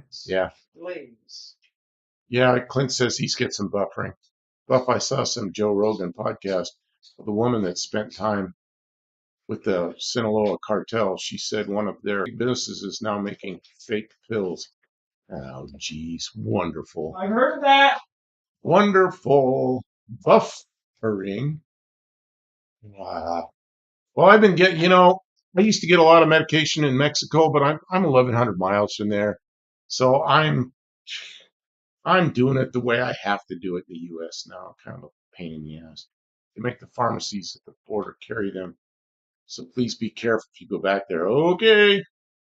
The other thing the cartel's taken over is stealing all the avocados and bringing them in. Anywhere there's money or power. Why can't they get that under control? They don't want to. Yeah, I don't know. Maybe they're paying the government. Yeah, Who knows? they're Somebody's getting there's money somewhere going to people that won't touch them. It's not real bad. Just a few seconds at most on the buffering. I don't think we have to worry about it where I am. It would be stupid for them to do it here where their families live. Yeah. Yeah, you're right there in the mecca of that stuff. I want to come down there to see you. I'm a little bit like the area is a little bit, well, I don't know, but then I wouldn't be there alone. You know the area. I'd come down there to see you. I don't know if we'll ever do it, but I'd sure like to. Maybe I've thought about going down to the Mexican border and getting on one of those tour buses that, the really nice buses they have in Mexico and ride one of those down to there. It'd be funny if the cartel would start making legitimate meds. Put big pharma out of business. To hold their tongues if they want a pretty long life. Nothing worse than a sanctimonious EG head judging. Have a good night, Kim and Buff. Oh, this is David McNeil. Good night, David. You're already leaving, David. Yeah, it's good to see you, David. I don't have an excuse to go up to Maryland anymore, but I don't know. Maybe we'll do it sometime. Had a good time the other. I don't know what it was. A couple months ago. Went to eat Mexican food in a good place. So have a good night, David. Very calm here. Yes, you can take the bus here. An overnight bus. You sleep when you are there. You know, I saw I saw buses that were from Mexico to come into the U.S. and they are so much better than anything we have. You ride a Greyhound in U.S. That's like the worst low life. Oh my God! Trying to keep the bus drivers awake. And the Mexican buses are just like TV screens. Hey, Buff, did you ever get to work with Fort Kelly Johnson Skunk Works? Well, let's see. No, Kelly Johnson had died before I was in it, and the Skunk Works. Oh, yeah, I think this it was some I worked around Skunk Works once, but not at the Skunk Works. Just they happened to be where I was testing, so I didn't really work with them. But it was interesting. It was really interesting working around. It was a funny story. There's a guy that was a test pilot for them, and it was a weird thing. And then we were testing. So I was talking to this test pilot. I said, "Do you actually get to?" It was a weird, complicated thing they were flying. So I said, "Do you get to fly that thing or manually or?" And he looks at me. He goes, "Oh," he says, "they let me send suggestions to the autopilot." I had to laugh at that one. So yeah, it means the autopilot was flying. Uh, yes, but it goes both ways. We don't vote here because it doesn't help. Yeah, really. I think maybe it's the same way here. Mexican spec, I almost think it's the same way here. We'll vote up here. If so, that's good. You know, oh, our my normal video night is Tuesday. So 7 o'clock, I'm going to do a video. But isn't tomorrow Super Tuesday, which is Tennessee's primary and everything? So I don't know. If a bunch of you are watching election returns, I'll understand. But I'm not going to cover that. But I guess I should probably be here anyway. None of that is my fault. Clinton wasn't either. It was an auto option that I refused to vote in the 2004 presidential elections. No Greyhound candidate anymore, really. Ah, Bruce. I don't know how to pronounce that last name. I think it's Kulchin. Kulchin? Oh, no, I've never seen that name before. Uh, what's he doing today? I got a day off. Oh, today? Somebody else.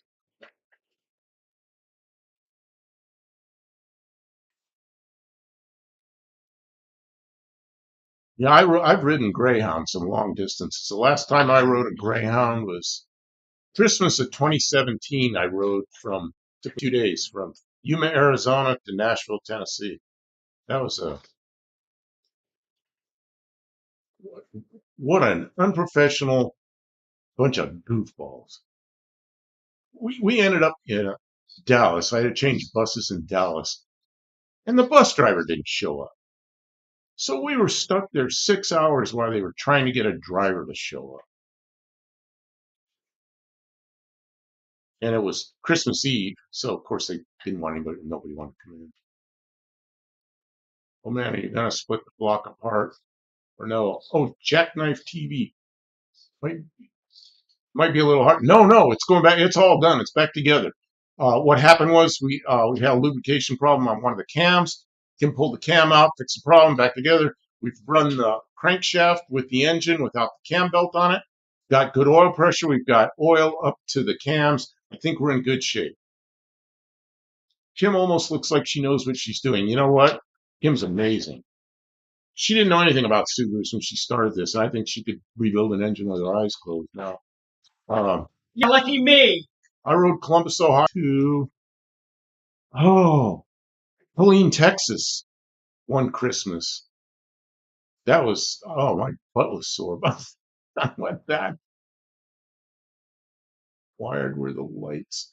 Horse on a jet, but one that smiled when he flew. But it cost me like 15 pesos to go from here It's less than $100 per US person. It's a 12-hour ride. Wow. Yeah, you know, I really do want to ride the bus in Mexico. And I assume it's safe. I don't know. You assume it's safe. I don't see that. He says he doesn't see the Chilton manual. Chilton manuals are crap. I used to be a Subaru technician many moons ago. Jackknife TV says he used to be a Subaru technician many moons ago. What was the problem where you're having a problem with the piston wrist pin on number 4? What was the problem where you were having a problem with Tim? Yeah, listen. She went outside. He says, what was the problem where you're having? I don't remember that. I'm old. I forget stuff really With easy. this? Is that this? No. We were having a problem with the wrist pin on the slant 6 way back. Were we? But yeah, that was. Seized up the We were trying to use a trick where you heat them up and Yeah, that was stick them ages in real ago fast. on the slant 6. But I made a tool to do that so I can do it in the press and not press on the piston because that's what bent the piston. That's try to take a shortcut and shortcuts on. Messed that up. That was stupid. It's bedtime here, says Colleen Tebow. Great seeing everyone. Night all. Maybe we'll see you tomorrow night too, Colleen. Take care. My father was stationed in Killeen, Texas in 61 and 62. See, my son was there. Oh, man, it was a while ago. He was in the first cab way back when he first got in the Army in like '01 and '02, '03. No, sometime in there he ended up in the, uh, what was I don't know. He ended up in another unit, ended up going to Iraq. Thing about voting. If you vote, you're entitled to complain no matter who wins. But if you don't vote, you don't have no right to complain. Yeah, that's probably right. My dad was stationed in Okinawa. I had a lot of friends who went to Okinawa in the Air Force. One in particular, he was supported the SR-71, the Q model, KC-135. They went to Okinawa quite a bit. That was in the 70s. Do you think buff is actually standing still when it's buffering? Subaru had a big problem for a while. The number or wrist pin, I think from 2004 like 2008. This is a 99. Kim, 99, 94, Yeah. 99. You know, this one, she just didn't get it lubed properly on the cam when she put it together. So when it started, the very front cam bearing seized and it broke the whatever you call I'd call it a sprocket, but the cam, It's seized. It's seized and it broke and bad things. Bad it all apart, fixed it. Now we are in the home stretch and putting it all back together. Luckily, I have parts. Oh yeah, look at the live dot next to the volume control. Mine has stayed red, which means I'm in real time sync to the stream. If the dot isn't red, you're behind. And then you can grab that dot and you can pull it forward. You miss a little bit, it'll catch up with the stream. I've had that happen. It could be our connection, or it could potentially be YouTube. Oh, look what I got. Anybody know what those are? These are new headlight adjusters for the Valiant. Because those are all broken and the lights are pointing every which way. Oh, I need to sit for a minute. I think you can still see me when I'm sitting down. I have a bucket to sit on. Oh, man. That starts hurting. Headlight adjusters, that's right. What do I win? What do you win? I don't know. You just get to be right. I was going to ask you about some lights. What were they? They lights for something. You do? Oh, what was it? Oh, 61 Studebaker taillights. And 61 Studebaker, this is probably too old for the stuff he does. 61 Studebaker, and there's something else Jackknife saying, but I'm asking about the taillights and turn signal lenses first. But Mexican Spec probably doesn't have anything that old. Jackknife TV, It says here, make sure you soak the oil pump and fill the filter up. She filled the filter up before she spun it on. Disconnect the coil and crank her over, which is stuff. Okay, she already did. You missed this part because she's got a giant drill. It's like a 3/4 inch drill or something. She put it on the. Put the big drill on the crank and just ran it with no plugs in the motor over and over and over till oil starts squirting out of the cams. So Yeah. we know we got pressure now. We got pressure into everything, and so we're good there. Try changing the playback speed to 2 on live. Oh, I never thought about that. Oh, I'm gonna have to try that. We don't have those because those cars weren't sold here. Oh, they didn't have Studebakers there. Oh, I didn't know that. Are those commercials? Yes. This is not even Memorex. It's ForgetX. Memorex, that's when everything was on tape. Oh man, tape. Jeez, when I was a kid, I remember cars in record players. Record players. A spring-loaded needle in the record. It's like a lathe. They say Borgward, but not a Studebaker.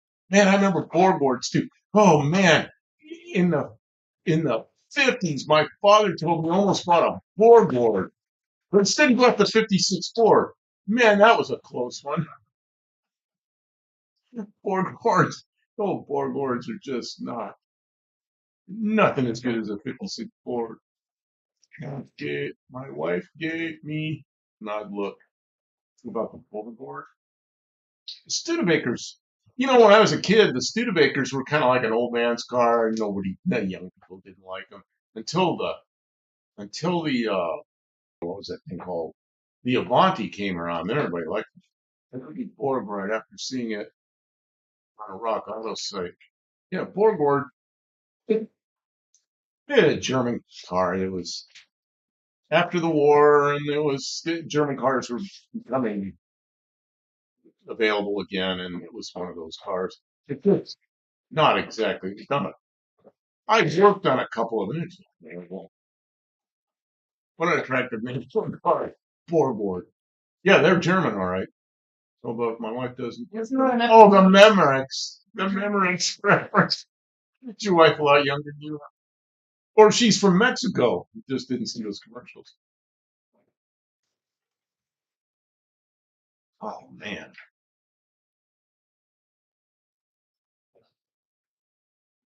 They're moving Cyborg. Did a Borgward Cyborg. Cyborgward. A Cyborgward. There was somebody that owned that name, and I don't know, it was like 3 or 4 years ago, they were trying to do Borgward again, and they had, all these artist conception stuff of what the new Borgward was going to look like, but I think it just didn't happen. Well, you go on the internet and look, there are probably still pictures of that thing. I was kind of watching it to see what would happen. Perhaps metamorphosizing. I am not a big fan of German cars, other than the original Volkswagens. I like those when you put a Meyer kind of maybe on them, but Ari! Ari! Hey! Where the hell have you been? Every Sunday night I look for you and there's no live. So good to see you. I saw a picture of Mexican-made Borgward in Germany and they were looking it over. Funny, oh, I didn't know they were Mexican-made. Subaru engine fix. How fancy. Yeah, it was. This is the second. I don't know if you've been keeping up with this, but we got it all together. She got it all together. We put it in the car and had a failure. I blew it the hell up because I'm dumb. So, it's fixed. It has good oil pressure now, and it's going back in. So, howdy, bro. Howdy, Kim. That's from Ari. He's saying hi to everybody. Hey, that's Ari, really? Your live is one of my favorites. He just disappeared. I want you to come back. I heard a private investigator find you. Yeah, there you go. Private investigator. Are there Are there YouTube private investigators to find people? No. Question. Hey, Kim, are your hands dirty? Yeah. Eh. What do you mean? Well, I want you up here to fix something. What's wrong? I want you to give Ari a wrench. Oh, okay. So then he'll always come back. Yeah, yeah. Okay, I don't. If I start picking around, I'll probably wrap this Use up. the little thing. Use the mouse and find a cursor. Where's the cursor? I found the cursor. Okay, well, slide it over to the side to the other screen on To the this chat. thing? Oh, to this thing? Can you click on the I don't chat? know. I'm shaky and I I can't don't think see. we can do it I right can't now. see the thing. I don't know how to do it. Yeah, Izzy's here too. I promise we'll do it. I promise. Give him. I'm gonna take this bottle of alcohol and spray your hands off so you can do it. See, this is the kind of alcohol we have. Wait, can Mexican Spec do it? I don't think so. That's the alcohol we have. It's this with the cheaper stuff. The cheaper stuff. Well, 99.9% stuff. I've got a 5-gallon can of that, and that's expensive stuff. Oh, Zero told us he was okay. I missed that. I really missed that.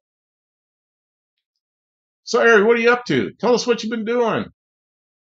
Been working on. I've been. He's been working on electric cars. No, I can't, but I out him time out.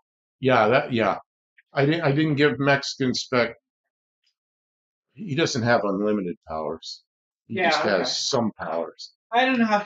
I think you have to be on your account. Well, there's two wrenches, and they're isopropanol.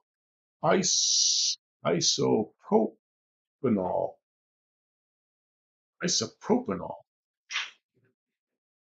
was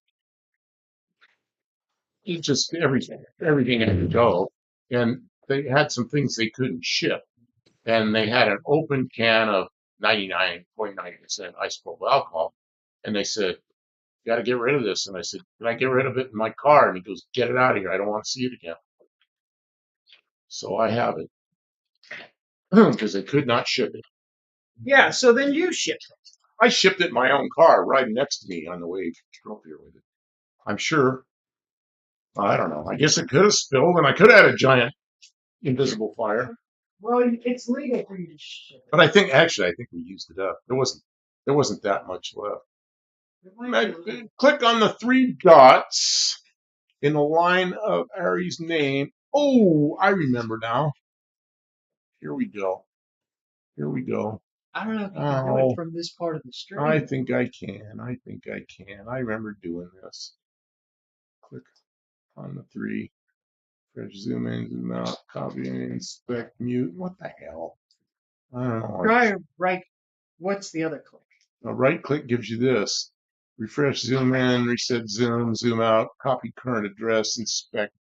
I don't know. I don't see where it does that. I don't know how to do it. I don't think you can moderate from this screen. I think. See, I did it. I did it with Mexican Spec right while we were in the live. Yeah, but you did it from the other screen, not from the streaming software. I think it's because you're in the streaming software, not in your. In the screaming software. I don't know. I don't know. Don't make fun of me. I'm trying to talk.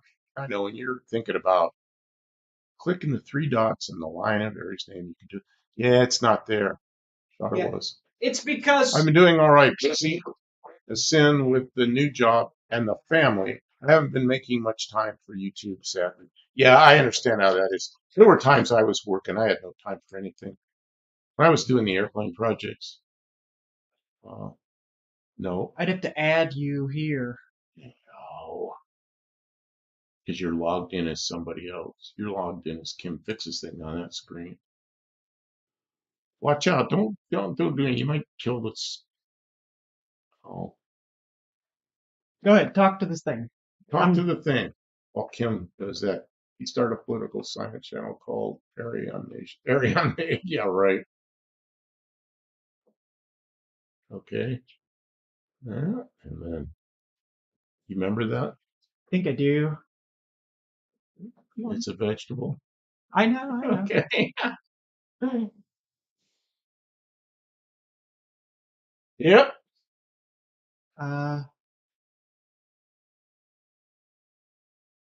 That's it. That's it. let's see. Now your phone's going to be Oh, my phone's gonna. multi-layer Two-step verification. Two-step. I've been working on this stupid Subaru. It's turning back into an engine though. Check it out. I've been working on this like since noon. Okay, I push yes, it's me. Okay. Now what?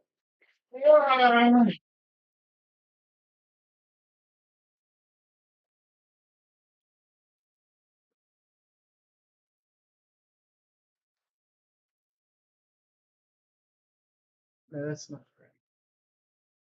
There it is.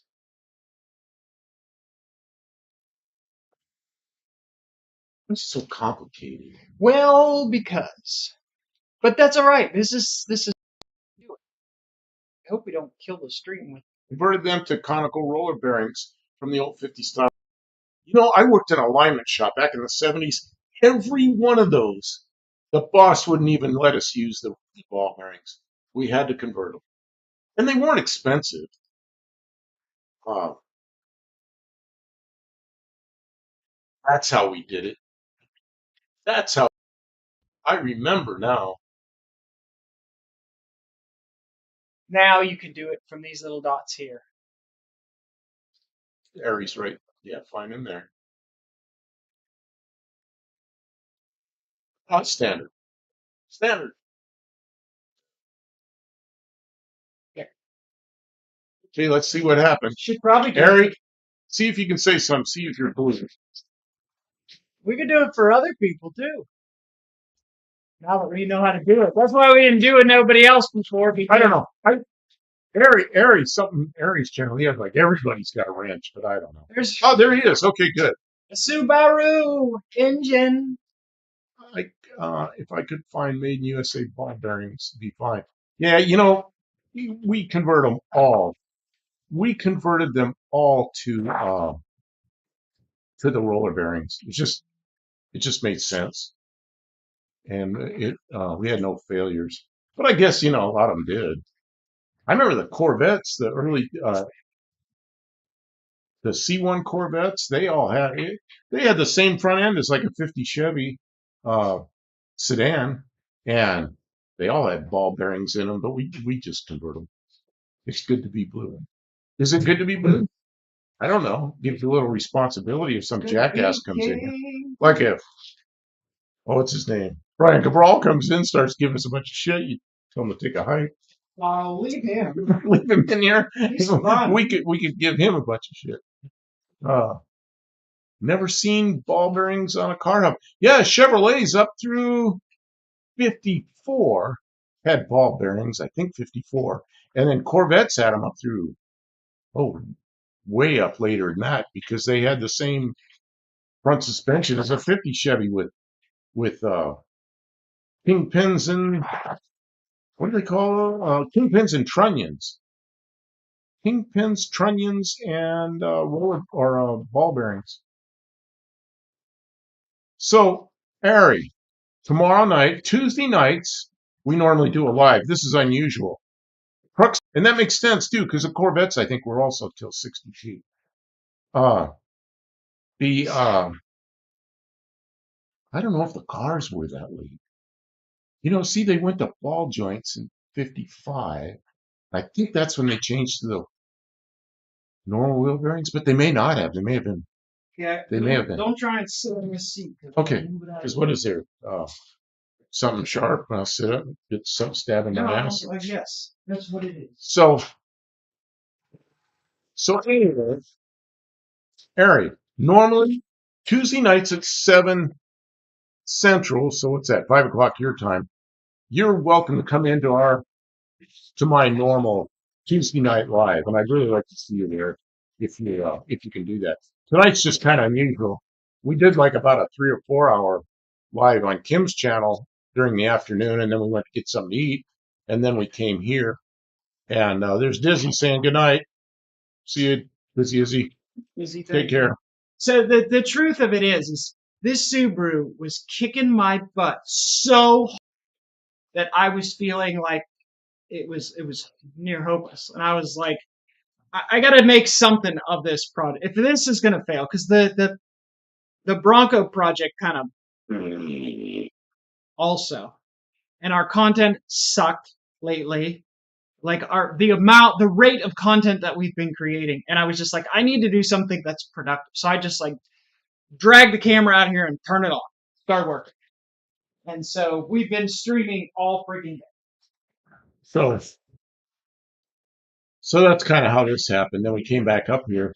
Gonna do the live stream again. Tim said, let's do it on your channel. So we ended up with a Bucknell Camp on Monday night, which has never happened before.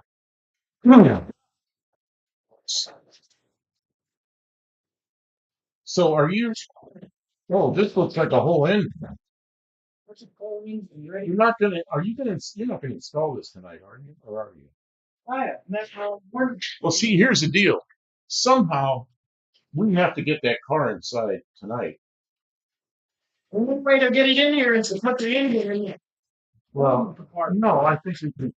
I think we can bring the engine next to this hoist and then move. Yeah, it's got to go in. That's the only way it's gonna happen. No, you gotta make me work. I think we're gonna install an engine.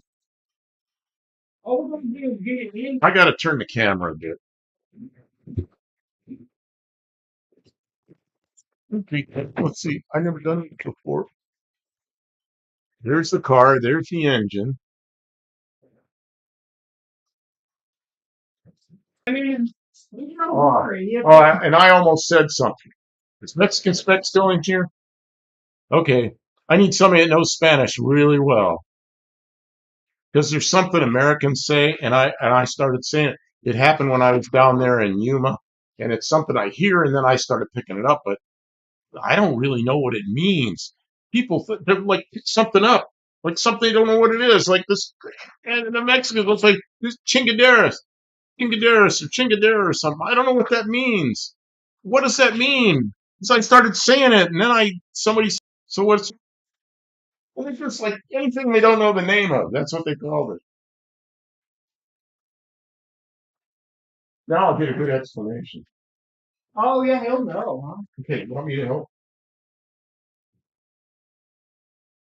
I can operate this if you want to move that around. Looks like this. You got it.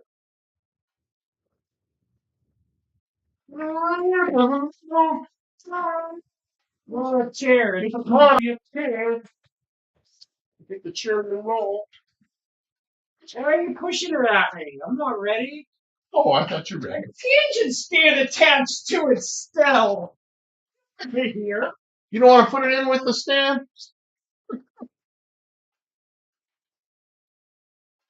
Can you go up and just It's Chachkis. Chuck. Chingadero. I got it. Thanks for your help. Yeah, the people say Chingadero or Chingaderos something or Chingaderos. Like, see, you know what that word means? Chachkis. I don't know. The tchotchkes were little things that you stuck on your shelves. Decorations. We're not ready. Just relax for a minute. I gotta get this. What's wrong? Nothing. I'm just like too. I got it aimed at the car. Why is there one thing that? Oh, that's what. Yeah, because there's a little delay. Chingadero, a Chinese ute vehicle. Oh my God. Chinese.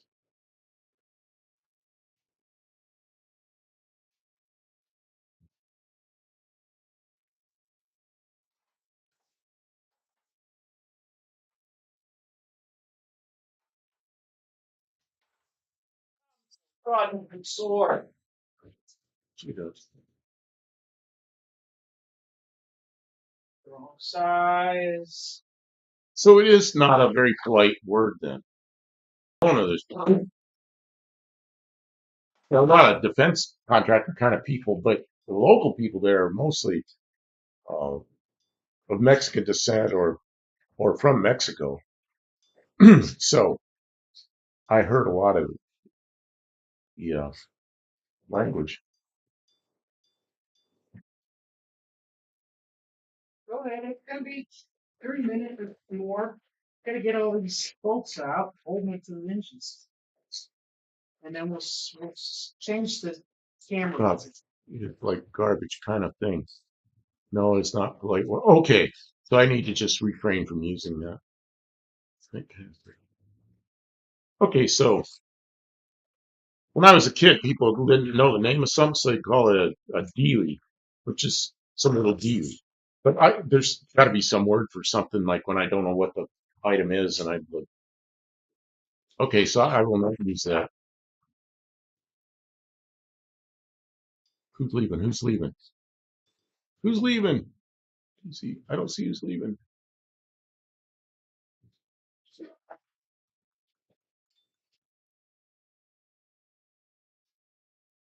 Oh, whatchamacallit. Yeah, people used to say that too. Whatchamacallit. A jig. Yeah, thingamajig. That's another Bob. thingamabob, thingamajig. I used to hear that kind of thing. See, I thought it was like that, but apparently it's less polite than that. Sorry, I got it not easy.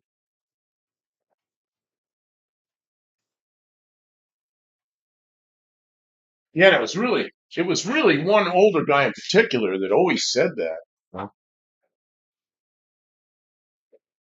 Just he already left. Dean is late. Yeah, he's probably behind. Dean, move your red line up. Shane Camerfield has a son. So you can't. All right. Yeah, I gotta change this text. How this get so loose? That's no, that's me. It's me. got two on the floor. Can't in the hat.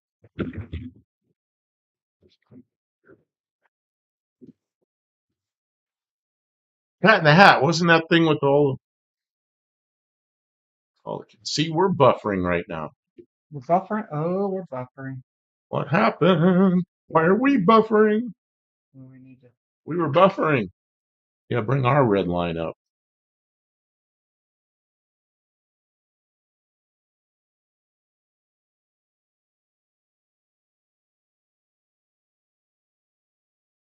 It's excellent condition. We might have to. He says everything in the mechanical world could qualify as a chingadera. See, that's it. This old guy we worked with.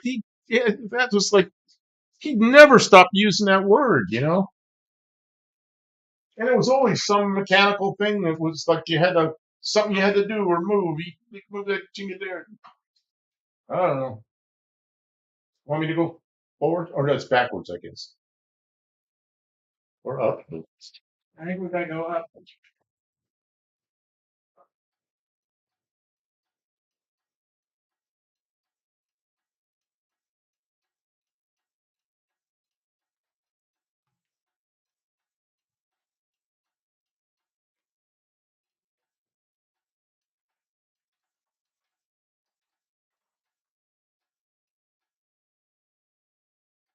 I think we'll make it over the core support. Okay, good. Very good. CAN bus. Oh man, like I'm so sick of CAN bus. Everything I worked on in the world of drones has CAN bus. Everything's fly by wire. I start with airplanes, small airplanes. Everything's mechanical controls, cables and push pull tubes and things like that. And by the time I finished, retired, everything was fly by wire. CAN buses, craziness.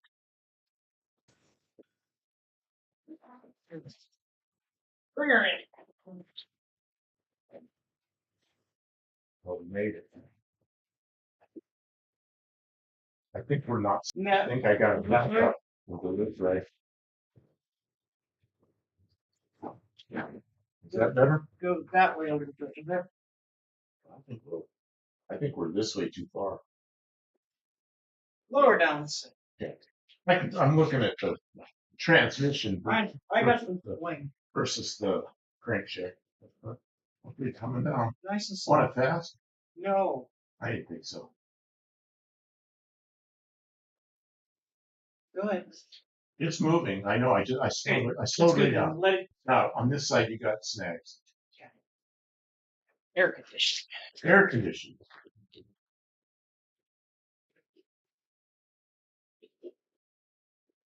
Beauty rest.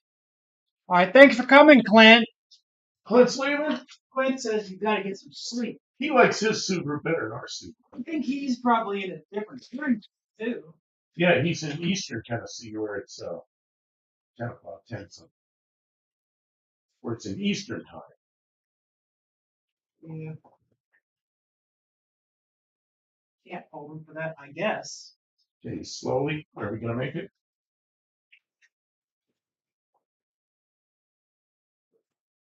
Yeah, go down slow.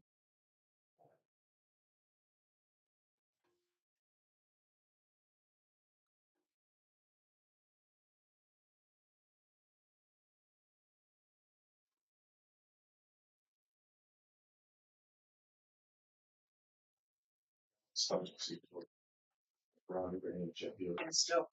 I'm not watching. Let's see here. Oh, Harry left. Turning out, folks, I gotta fold my dang laundry again.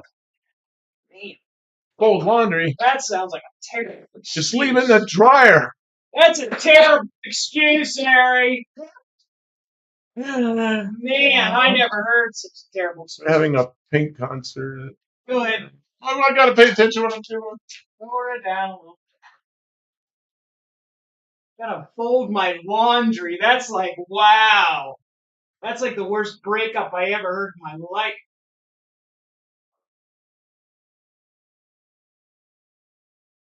Okay, stop. Stop. I'm gonna look at the chat. Okay. Almost question the teams for those who attended the conference.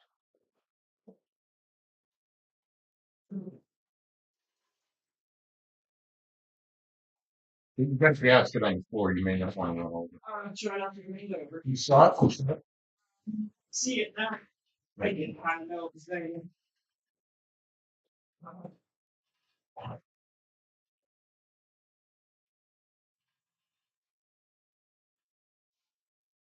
Gene Stevenson says, I want to see Harry iron. You're assuming he has a dryer. I don't have either washer or dryer. Okay, Mexican Spec, how do you clean your clothes? Is it like a washboard?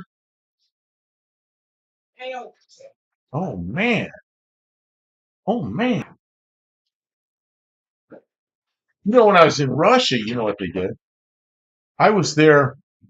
I was there after just not long after the breakup of the Soviet Union, so everything was still pretty much Soviet stuff.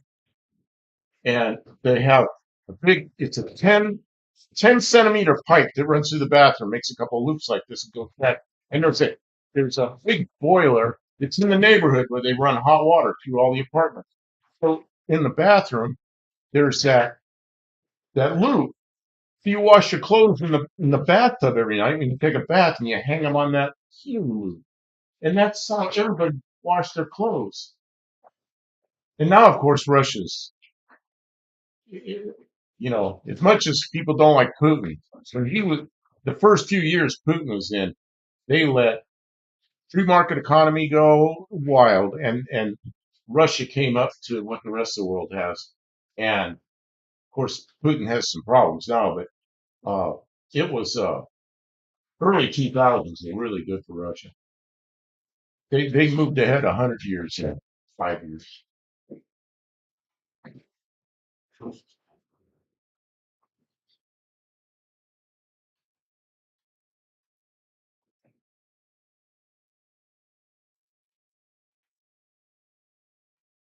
Mexican Spec, I gotta know how you wash your clothes. No washer or dryer.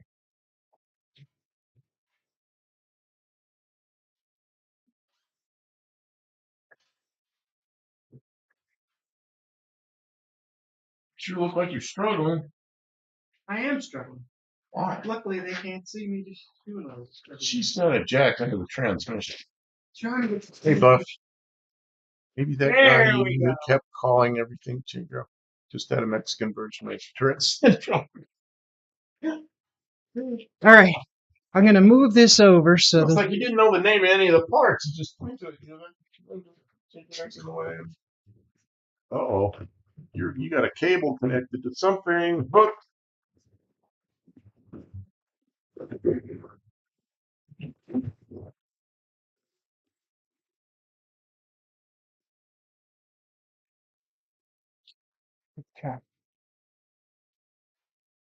Now people can see what we're doing. they can see what we're doing, but they can't see you. So that's perfect for your stream. Okay, we gotta go up.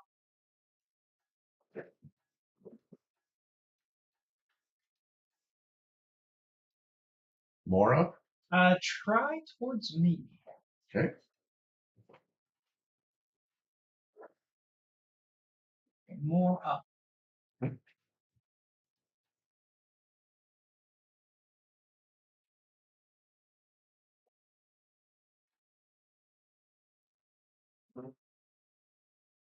Transmission needs to lift. I don't know if I can get it to come up or not.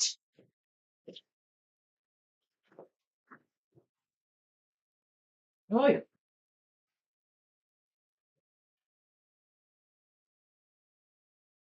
As you come up, the engine's going to have not only go back, but it's going to have to tilt.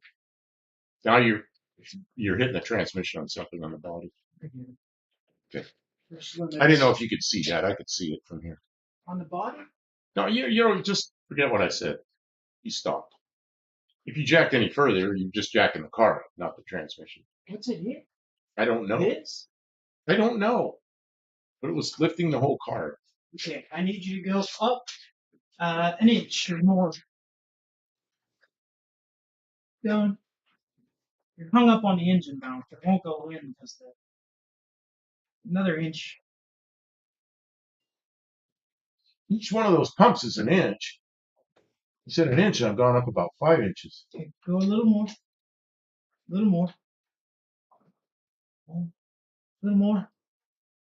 Okay, it's starting into the transmission.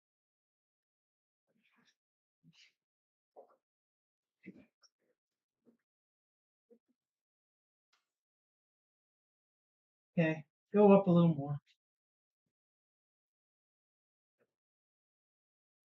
Oh, push it in as hard as you can. Give it a nudge. Okay, now up.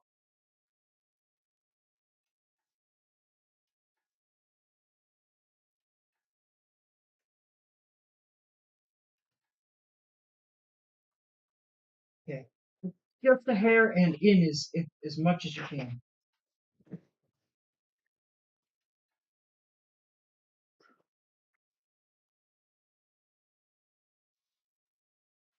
Right as much in as you can go. Yeah, it's I can stop doing that. It's Okay, keep a little bit of pressure on okay. it. I'm keeping pressure. I'm also looking. It's hard to. Good night, all. Said Mexicans, but Oh, I'm just fine. making dinner, so I have to eat it. Oh, probably half of you probably good. Half it.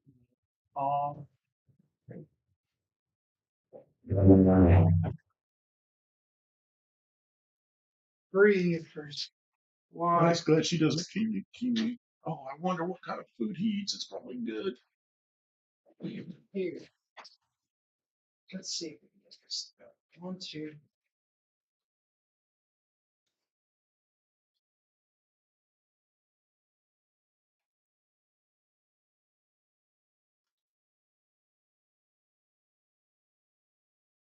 Lift it up. Lift it. Okay. 4.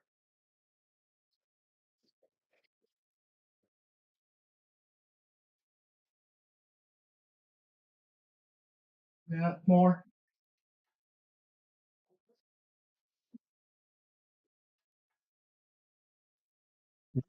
Still more. More up? Yeah. Now, let's see if I can get the transmission to go down. Yeah, I think that's what I'm thinking. The transmission needs to come down a little. because everything's at such a cockeyed angle with the transmission up.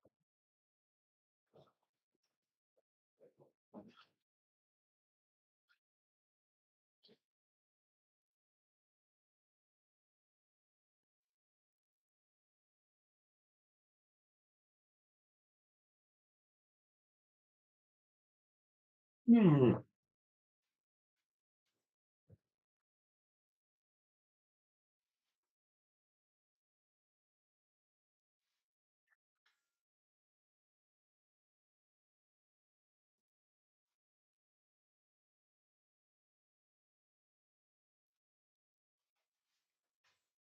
Something happened.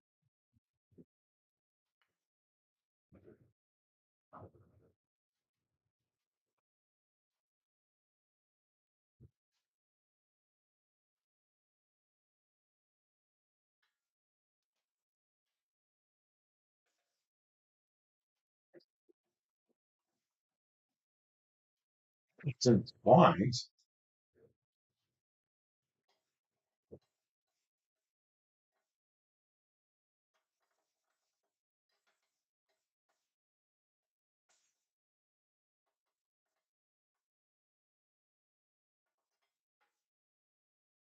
I just let it play a little on 7.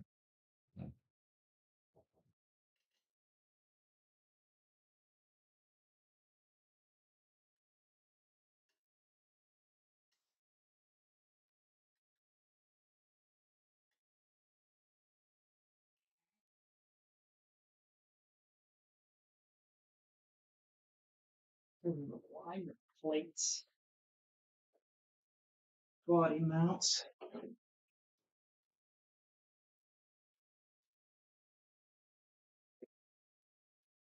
Yeah.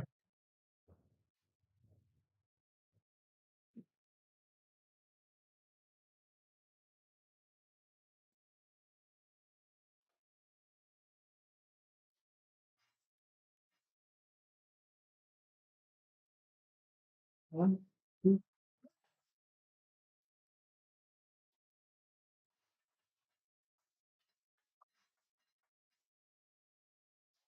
But thank you for the good thought. I can't see back there, so I don't know. Oh, I'm so tired.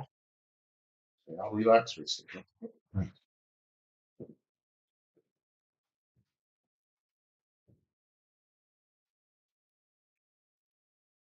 Don't fuss it like it's an extra faucet.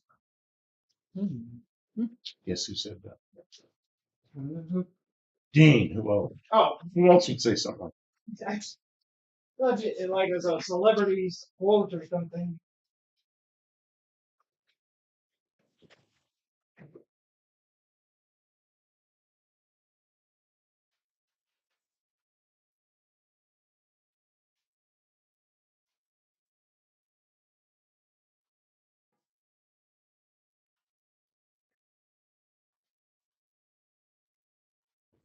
that? Tired of listening to this. We're down to 6 people in there. Everybody left for big. Everybody left because we're busy working.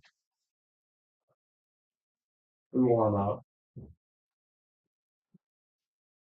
Either that and a string comes out.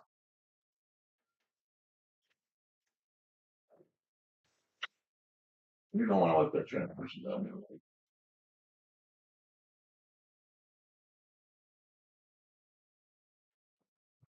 All that trouble last time. I think it's at an angle. It's not nice, but I'm not sure. But it's a lot.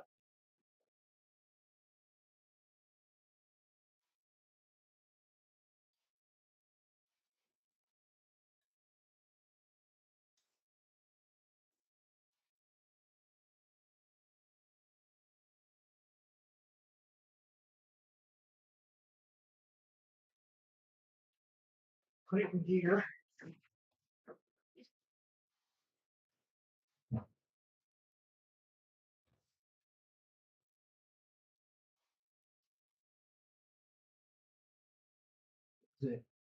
Oh, it was spinning the input shaft. Spin it on the inshift and not. Yeah, I know. Line in. I get it. What'd you do? Take it back out again? Oh, it went in. It's in. It's good. Okay, so now we're gonna do stuff on up. Probably just push, yeah. Yeah, okay. Okay, I'm kind of wheel chalking it here so it doesn't roll back. Yep. How are we on that dowel pin? It all went all the way in. Oh, it did. Yep. Okay, so all you gotta do is just Put bolts in. put a couple bolts in while I'm holding it. Yep. Hey, those of you who left, Y'all missed it. input shaft went in, and it's lined up. Dowel pin went in. Engine and transmission are lined up. Pretty good. Yep.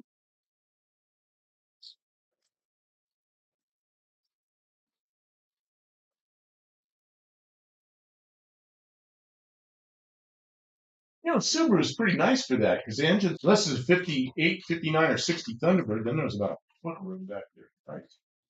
Because the engine's really far forward in this car.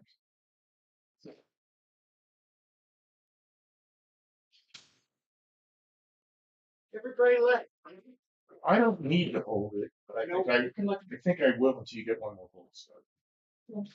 Which it doesn't cock in place. Maybe because I can't really see you.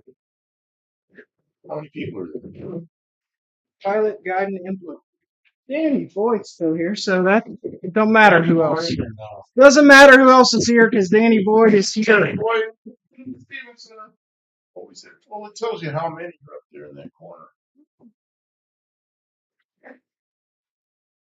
Right there. No. Do you see it? Oh, you don't see it. 8.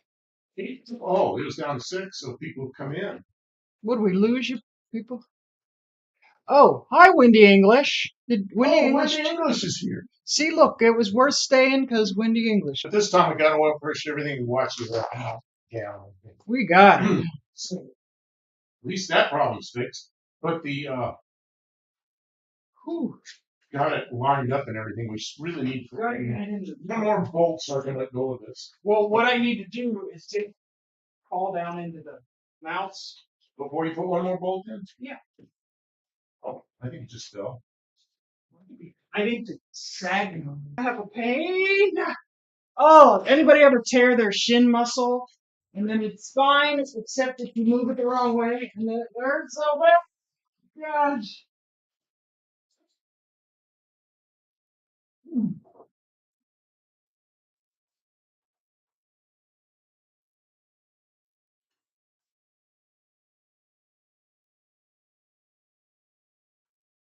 Or is it? Are you struggling with it?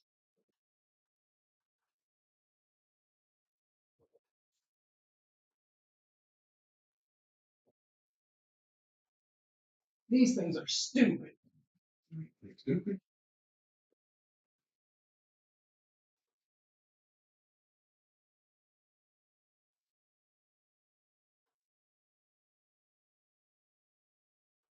Okay. Can you lower it just a little bit? Hope it doesn't. I wheel chop it a little so it doesn't come back. Chalk it. Okay. And I stopped it. Keep going. Is that it? Oh, it sort of looked like it went in where it's supposed to go. I think it did. You gotta check the other side. I can't see over there. Okay. I mean, that's all right. No, it looks straight. Oh. Yeah, she's in. So do I let it down or what? Yeah, let it down. Oops, I turned it around. Yeah. You pull this. Right. Wait, see. Really? Go there. Okay.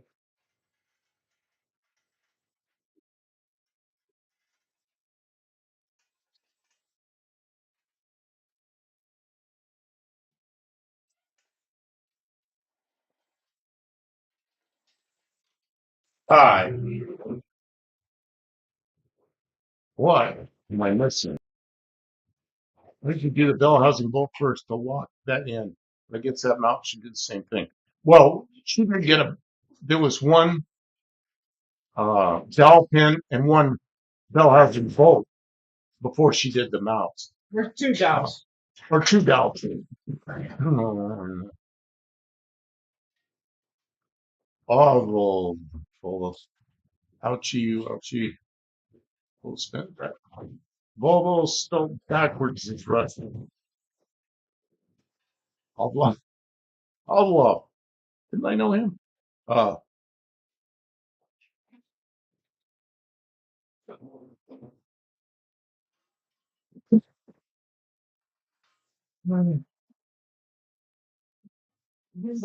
what's your plan right now? Pretty much over the other day. Yeah, quarter after 10. Yeah, quarter after 10. So we're gonna bring the Eurobus inside. Subaru, the Eurobus. Bring it in and close shop down tonight. There. It's like it never happened. 3 days of utter pain, and we're back to where we were. You know, when we had the incident, about where we were, and it's fixed. So I'm glad we did this. I mean, it was wrong before, so Yeah. now it's not.